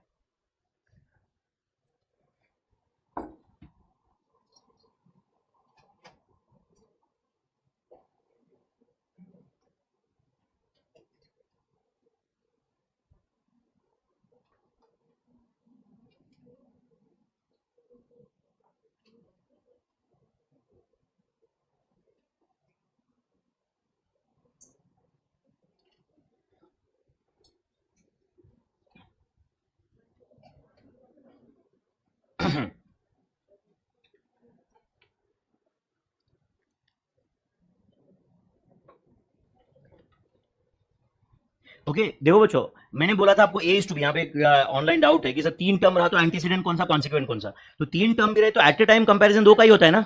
समझो कोई ratio A to B to C है तो उसमें ए टू बी जब कंपेयर हो रहा है तो ए एंटीसीडेंट बी कॉन्सिक्वेंट, फिर जब बी एंड सी का कंपैरिजन हो रहा है तो बी एंटीसीडेंट सी कॉन्सिक्वेंट। समझ है क्या आपको ये? यस और नो? कोई भी दोनों के कंपैरिजन में रेशियो में जो फर्स्ट टर्म रहेगा वो एंटीसीडेंट, सेकंड इज कॉन्सिक्वेंट। ठीक है बच्चों? यस। एंड जहां पे भी 3 या 3 से ज्यादा टर्म्स होते हैं उस रेशियो को हम कंटिन्यूड रेशियो बोलते हैं। क्या बोलते हैं? Continued ratio. ये भी लिख के दूंगा मैं आपको, जो भी इसके रिलेटेड हर चीज जो भी रहेगी आपके नोटबुक में आएगी बच्चों। आपको वो चैप्टर कंप्लीट होने तक तो वेट करना पड़ेगा ना, है या नहीं? अभी तक हम रेशियो में ऐसे प्रोपोर्शन का भी स्टार्ट नहीं किया, इनफैक्ट रेशियो के भी कई सारे कंसेप्ट बाकी है अभी तक, है या नहीं? ओके तो ये जो मैंने क्वेश्चन दिया आप सब लोगों ने सॉल्व किया बच्चों? चलो बताओ इसका डुप्लीकेट रेशियो क्या है आंसर? a का पावर 14 इज टू p का पावर 20। आया क्या सबका ये आंसर? नेक्स्ट बताओ, हाँ बोलो। a का पावर 21 इज टू p का पावर 30। कितने लोगों का आंसर आए? सब लोगों ने लिखा गया? हाँ चलो नेक्स्ट सब डुप्लीकेट बोलो। a का पावर 7/2 इज टू p का पावर 5, मतलब p का पावर 10 का पावर 1/2, 10 का पावर 1/2 हुआ। ये कितने लोगों को समझा बताओ? ये पीछे सेकंड, हाँ समझा क्या भाई? नहीं? ओके चलो मैं वापस एक्सप्लेन करता हूं। मुझे बताओ डुप्लीकेट रेशियो, सब डुप्लीकेट रेशियो मतलब दोनों का स्क्वायर रूट करना पड़ेगा कि नहीं? तो मुझे बताओ a का पावर 7 का स्क्वायर रूट मतलब क्या बोलो? पावर 1/2। क्यूब रूट मतलब क्या? पावर 1/3। फोर्थ रूट मतलब पावर क्या? 1/4। तो बताओ दूसरा टर्म क्या था? बोलो p का पावर 10 का पावर 1/2। तो बोलो इसका आंसर क्या है? a का power 7 into 1/2 7/2 and 10 into 1/2 is 5, तो p का पावर 5। अब तो जा रहा है दिमाग में? वैसे ही सब ट्रिप्लीकेट मतलब क्यूब रूट होता है। तो अब बोलो a का पावर 7 का पावर 1/3 क्या आएगा आंसर? a का पावर 7/3 इज टू p का पावर 10/3 एंड इनवर्स रेशियो में तो कोई डाउट ही नहीं होना चाहिए यार। p का पावर 10 इज टू a का power 7। I hope you are getting this. तो कोई भी रेशियो का duplicate, sub triplicate, triplicate and inverse आप ऑब्टेन कर सकते हो क्या? पक्का? ओके चलो नेक्स्ट क्वेश्चन दे रहा हूं मैं, आप करेंगे सॉल्व? करेंगे क्या सॉल्व? 3 का पावर 1/3 इज टू 8 का पावर 1/7। करेंगे सॉल्व? 3 का पावर 1/3 इज टू 8 का पावर 1/7। करेंगे सॉल्व बच्चों? इसका डुप्लीकेट, सब डुप्लीकेट, ट्रिप्लीकेट, सब ट्रिप्लीकेट अपने को ऑब्टेन करना है अभी। आपके जो ये नोट्स बनेंगे ना बच्चों, ये इंडिया में सबसे अच्छे नोट्स रहेंगे मैथ्स के लिए, मैं आपको दावे के साथ बोल सकता हूं। आप जो 5 नोटबुक बनाओगे इज्जत से और अच्छे से लिखोगे तो सब कुछ लास्ट तक मैं हर चीज लिख के दूंगा, 18 के 18 चैप्टर का हर पॉइंट लिख के दूंगा, मैं आपको बोल रहा हूं। समझ रहा है क्या? इतना टफ नहीं है, थोड़ा कंसिस्टेंसी चाहिए अपने में बस। हाँ चलो बोलो बोलो, पहला क्या है? Duplicate ratio. तो मुझे बताओ इज इट 3 का पावर 1/3 का पावर क्या बोलो? 2 इज टू 8 का पावर 1/7 का पावर 2। तो बोलो क्या आंसर आ रहा है? 8 का पावर 2/3, सॉरी 3 का पावर 2/3 बना रहे ना? इज टू बोलो आगे 8 का पावर 2/7। कितने लोगों को समझाइए? डुप्लीकेट मतलब दोनों टर्म का स्क्वायर किया ना यार। अब सब डुप्लीकेट रेशियो फाइंड करना है, सॉरी ट्रिप्लीकेट फाइंड करना है। तो क्या करो बोलो? 3 का पावर 1/3 का पावर 3 इज टू 8 का पावर 1/7 का पावर 3। तो बोलो आंसर क्या है? जल्दी बताओ। 3 का पावर 1 इज टू 8 का पावर 3/7। तो 3 इज टू 8 का पावर 3/7। समझ है आपको ये? यस। नेक्स्ट, हाँ बोलो। 3 का पावर 1/3 का पावर 1/2 इज टू 8 का पावर 1/7 का पावर 1/2। अपने को सब डुप्लीकेट लाना है ना भाई। तो बोलो ये 3 का पावर क्या आ रहा है? बोलो 1/6 इज टू 8 का पावर 1/14। 1/3 into 1/2 is 1/6। समझा क्या आपको ये? चलो नेक्स्ट, सब ट्रिप्लीकेट रेशियो। बोलो 3 का पावर 1/3 का पावर 1/3 का पावर 1/3 है इज टू आगे क्या आएगा? हाँ बताओ। 8 का पावर 1/7 का पावर 1/3। तो फाइनल आंसर बताओ। 3 का पावर 1/9 इज टू 8 का पावर 1/21। एग्रीड? चलो नेक्स्ट, इनवर्स रेशियो। इसमें तो कोई दिक्कत होना ही नहीं चाहिए। 8 का पावर 1/7 इज टू 3 का power 1/3। Just you need to interchange the position of antecedent and consequent. You will get inverse ratio. Will get inverse ratio. यहां तक कितने लोगों को समझा है सब कुछ? ईमानदारी से बताओ, ईमानदारी से समझा है सब कुछ? तो बताओ, मैं एक रेशो बता रहा हूं, आप फटाफट मुझे आंसर दो। ओके, एक रेशो है m:n, क्या है? उसका डुप्लीकेट m²:n²। सब लोगों का आंसर चाहिए यार। m:n एक रेशो बताया, उसका डुप्लीकेट m²:n², सब duplicate. √m:√n, sub triplicate. Cube root of m = cube root of n, triplicate m³ n³, inverse n:m। तो ये सब कुछ कर सकते हो। एंड मैं 10 बार बताया, अभी तक गला फाड़ के बताया कि कोई भी रेशो एंड उसका डुप्लीकेट रेशो ये सेम नहीं होता है। अच्छा, कल जाके आपको कोई अगर बोल रहा है कि x/y = 2/3, ध्यान दे रहे हो क्या? x/y = 2/3, तो तुम x/y का क्यूब = 2/3 का क्यूब कर सकते हो, इसमें कोई प्रॉब्लम नहीं है। बट इसका मतलब ये नहीं कि x/y = x³ y³। नहीं समझा आपको? Are you understanding this? x/y 2/3 है, तो x³/y³, 2³/3³ मतलब 8/27 आएगा। But I am not at all saying कि x/y and x³ y³ is same. ये रेशो अलग आने वाला है। तो इधर लेफ्ट हैंड साइड क्या है, आप बोलो? x³ y³। Right hand side क्या है? 8:27। तो बताओ, ये 2:3 एंड 8:27 क्या सेम है क्या? नहीं, ये अलग रेशो है। Which will 8/27 is equal to x³ y³। But x/y and x³ y³, ये क्या सेम रेशो है क्या? नहीं, ये दो अलग रेशो है। मैं अभी 10 बार बताया, कम से कम उससे ज्यादा। Are you getting this?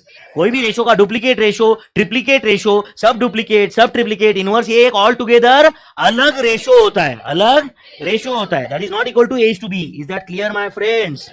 ये सबको समझा आपको ये? एंड इसके साथ में ही और एक छोटा सा एंड सबसे इंपॉर्टेंट कंसेप्ट है जिसका नाम है कंपाउंडेड रेशो। उतना सीखेंगे आज या बहुत ज्यादा हुआ ऐसा लग रहा है? ज्यादा हुआ ऐसा लग रहा है? तो अपन और एक कंसेप्ट सीखेंगे, देखते हैं और ज्यादा होता है क्या। एंड कोई किसी की जान वान जाती है क्या, अपन चेक करते हैं, चलेगा ना? yes. तो और एक छोटा सा कंसेप्ट सीखेंगे, नाम है उसका कंपाउंडेड रेशो। क्या नाम है? Compounded ratio. और तुम बोल सकते हो रेशो कंपाउंडेड, कभी वो रेशो कंपाउंडेड ऐसे भी बोल देते हैं। कंपाउंडेड रेशो और रेशो कंपाउंडेड क्या होता है, बात करते हैं। कंपाउंडेड रेशो चलेगा बच्चों? What is compounded ratio, let us discuss. चलेगा बच्चों?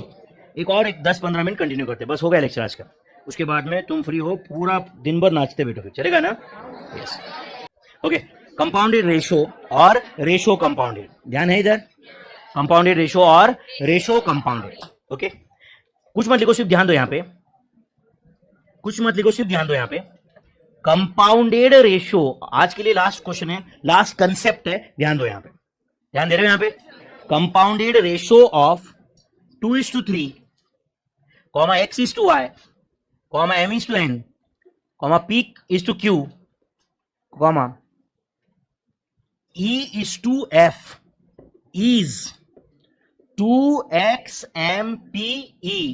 is to 3y/n/q/f। शायद ये देख के समझा होगा आपको। तो क्या होता है कंपाउंडेड रेशो, बोलो मीनिंग क्या होता है इसका? मीनिंग थ्योरेटिकली समझाओ।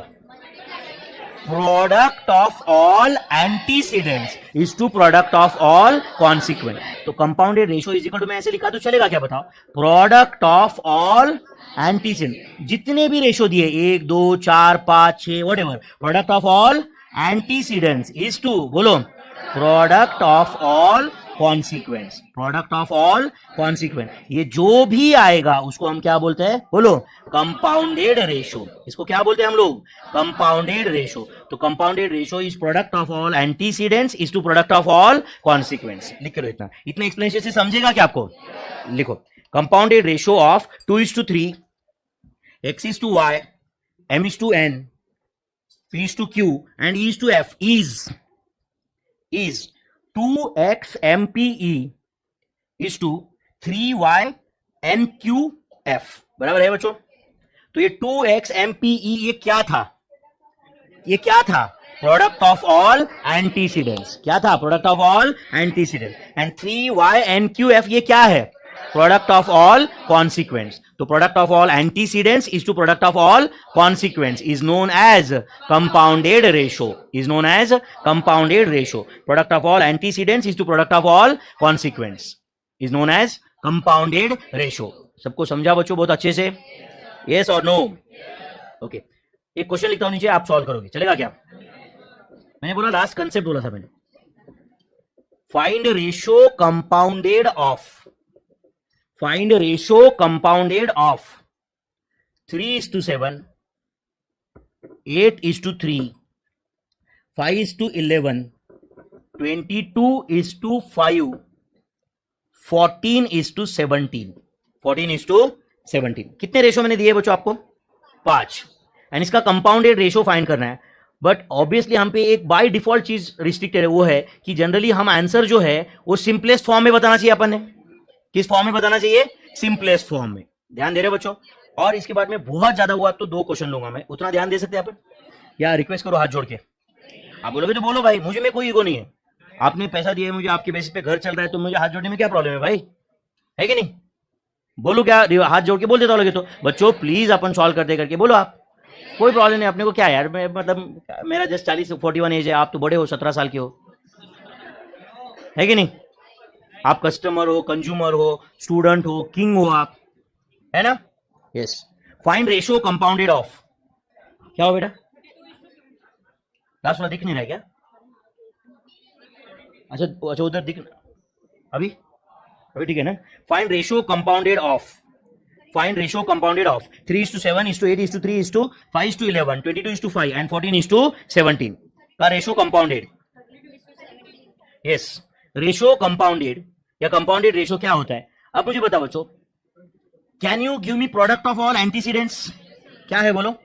3 × 8 × 5 × 22 × 14 डिवाइडेड बाय 7 × 3 × 11 × 5 × 17। सही है बच्चों?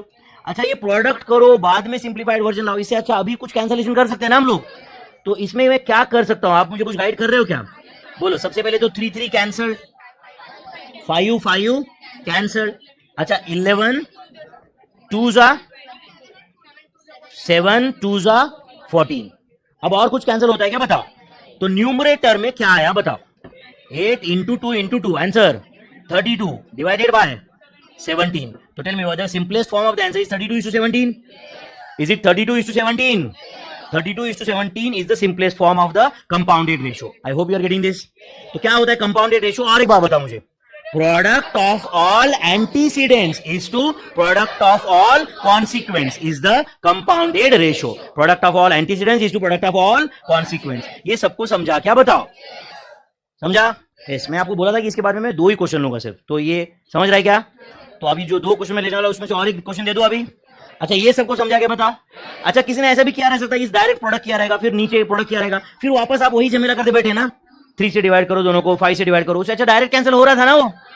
यस और नो? डायरेक्ट सिंपल आंसर आ रहा था ना वो। यस और नो? चलो write down. Find compounded ratio of, find compounded ratio of, compounded ratio of लिख रहे हैं ना बच्चों? 8:13, 39:5, 25:18, 27:15, 30:8, 16:5, 50:2। कितने रेशो दिए मैंने यहां पे? 7। अगर आप अभी प्रोडक्ट ऑफ एंटीसीडेंट्स करते बैठोगे तो ये बहुत बड़ा लेंदी नंबर आ जाएगा, है या नहीं? उससे बेटर क्या है, जैसे हम बचपन में बेसिक कैलकुलेशन करते थे वो करेंगे हम लोग। तो 7 रेशियोज मैंने दिए हुए आपको, and you have to find the compounded ratio. तो product of all antecedents is to product of all consequents. ठीक है बच्चों? यस। तो compounded ratio is equal to, compounded ratio is equal to, क्या होता है कंपाउंडेड रेशियो? जस्ट मैं आपके नॉलेज के लिए और एक बार दिख रहा हूं यहां पे, प्रोडक्ट ऑफ ऑल एंटीसीडेंट्स। वैसे आप ये जानते हो, बराबर है ना? Product of all antecedents divided by, क्या करना चाहिए मैंने? Product of all consequence. Product of all antecedents divided by product of all consequence. ठीक है बच्चों?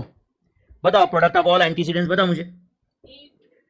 8 × 39 × 25 × 27 × 30 × 16 × 50 divided by 13 × 5 × 18 into 15 into 8 into 5 into 2.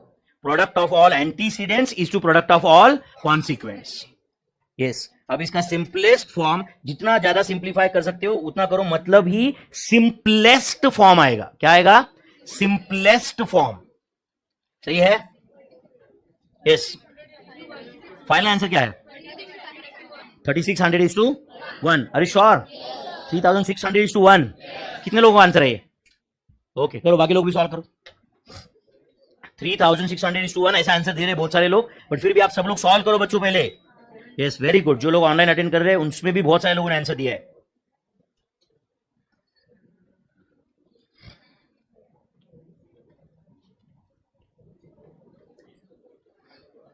Yes, सबसे पहले तो जो सेम है उतना कैंसिल कर दो. तो 8 कैंसिल हो गया. और कुछ कैंसिल होने लायक है क्या? हाँ बोलो. 13 3 जा 39. सही है बच्चों. देन 5 5 जा 25. उसके बाद में 9 2 जा 18, 9 3 जा 27. बराबर है ना? उसके बाद में ये 3 एंड 5 कैंसिल करके 15 कैंसिल कर देता हूं.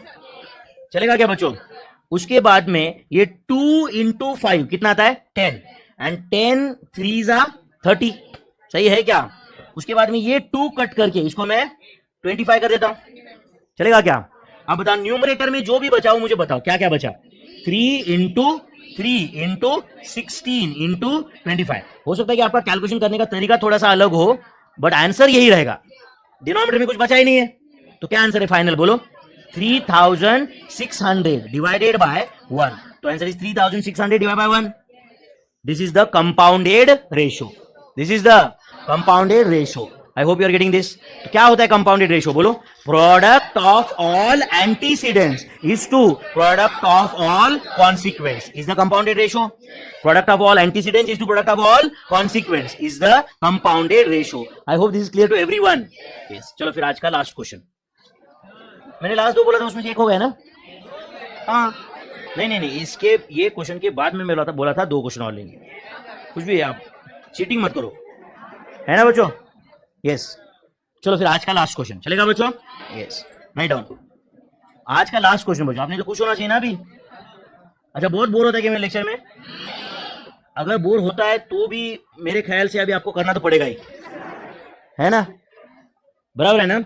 Find compounded ratio of 5:7, 14:3, 9:2, 6:15, comma, duplicate ratio of 5:2, comma, triplicate ratio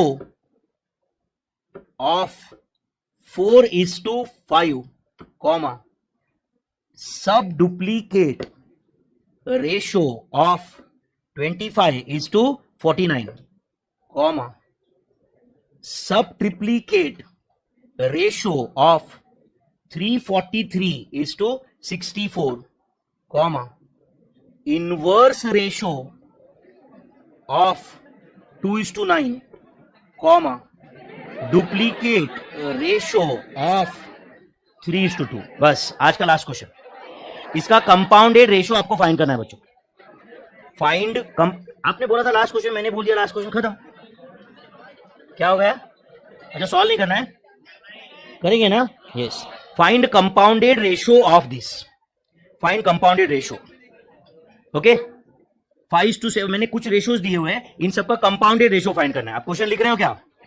find compounded ratio of 5:7, 14:3, 9:2, 6:15, duplicate ratio of 5:2, triplicate ratio of 4:5, subduplicate ratio of 25:49, triplicate of 343:64, inverse of 2:9 and duplicate of 3:2. साथ में solve करेंगे हम लोग. हाँ चलो साथ में solve करते हैं. अच्छा सुनो सब लोग यहाँ पे ध्यान दो प्लीज. प्लीज बच्चों प्लीज मुझे बताओ उन्होंने जो रेशियो दिए हुए हैं वो क्या क्या है. पहला रेशियो कौन सा है? 5:7. दूसरा क्या है? 14:3. तीसरा क्या है? 9:2. फोर्थ वाला बोलो 6:15. यहां तक तो कॉपी पेस्ट था. एक काम करो बच्चों प्लीज प्लीज सब लोग यहाँ पे ध्यान दो. अभी स्क्रीन पे ध्यान दो. 2 मिनट के बाद कॉपी कर देना, लिख लेना, जो करना है करो. अभी ध्यान देना यहाँ पे. तो मैंने 4 रेशियो लिखे वो समझा. उसके आगे क्वेश्चन पढ़ो. डुप्लीकेट ऑफ 5:2 आंसर दो.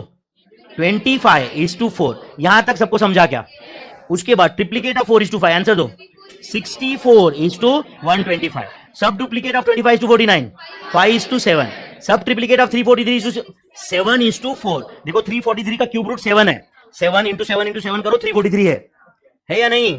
उसके बाद इनवर्स ऑफ 2:9 9:2। Duplicate of 3:2 9:4।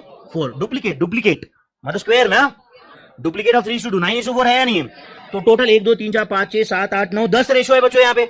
तो ये 10 रेशो सिर्फ लिखना था या इसका आगे कुछ करना है अपने को? क्या करना है? Compounded ratio. तो अब बताओ इसका कंपाउंडेड रेशो क्या आएगा? इसका बहुत सिंपल लॉजिक है। Product of all antecedents is to product of all consequence. Yes और no?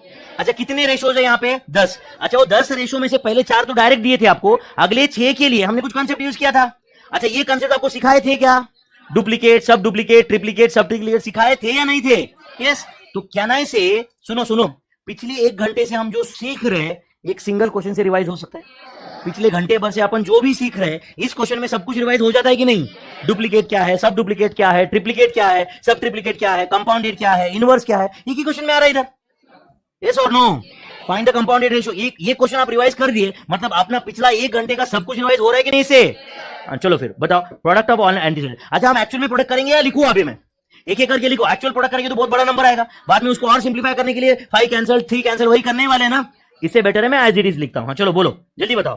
5 into 14 into 9 into 6 into 25 into 64 into 5 into 7 into 9 into 9 divided by, हाँ बोलो 7 into 3 into 2 into 15 into 4 into 125 into 7 into 4 into 2 into 4।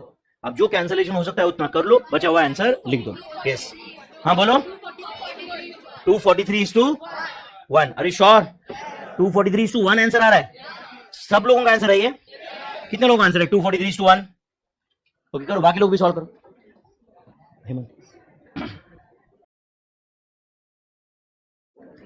Yes जो भी ratio आपके सामने you have to tell me the simplest form. चलो बताओ क्या क्या कैंसिल होता है। एक काम करता हूं बच्चों, मैं कुछ कैंसिलेशंस करता हूं, ये सही कर रहा हूं या गलत आप देख लो। आपने कैसे किया है और मैंने अभी क्या एग्जैक्टली कैंसिल कर रहा हूं, it may not be same but अपना आंसर तो सेम आएगा ही। चलो चेक करते हैं, पहले डायरेक्ट क्या कैंसिल होता है उतना बता मुझे। अच्छा 7 7 कैंसिल हो गया, और ऐसे डायरेक्ट कुछ कैंसिल होता है क्या? नहीं। तो एक काम करता हूं, चलो 7 2 14, ये 14 के साथ कैंसिल। 7 2 14 सही है? सही है क्या? अच्छा बताइए 4 इंटू 4 क्या आता है? 64, ये 64 के साथ कैंसिल। सही है? उसके बाद में हाँ बोलो ये 3 3 9 चलता है क्या? 3 3 9। उसके बाद में बोलो 5 इंटू 25 125, ये 125 के साथ कैंसिल। सही है क्या? अब बताइए 2 3 6 सही है? देन 3 इंटू 5 15, ये 15 के साथ कैंसिल। अब बताओ डिनोमिनेटर से सब कैंसिल हुआ क्या? तो न्यूमरेटर में क्या बचा है आप मुझे बता दो। 9 इंटू 3 इंटू 9 डिवाइडेड बाय 1, तो आंसर इज 243:1। तो 243:1 इज द सिंपलेस्ट फॉर्म। तो आज हम जो भी सीखे सब कुछ समझा क्या? सब कुछ समझा क्या? पक्का बच्चों? यस।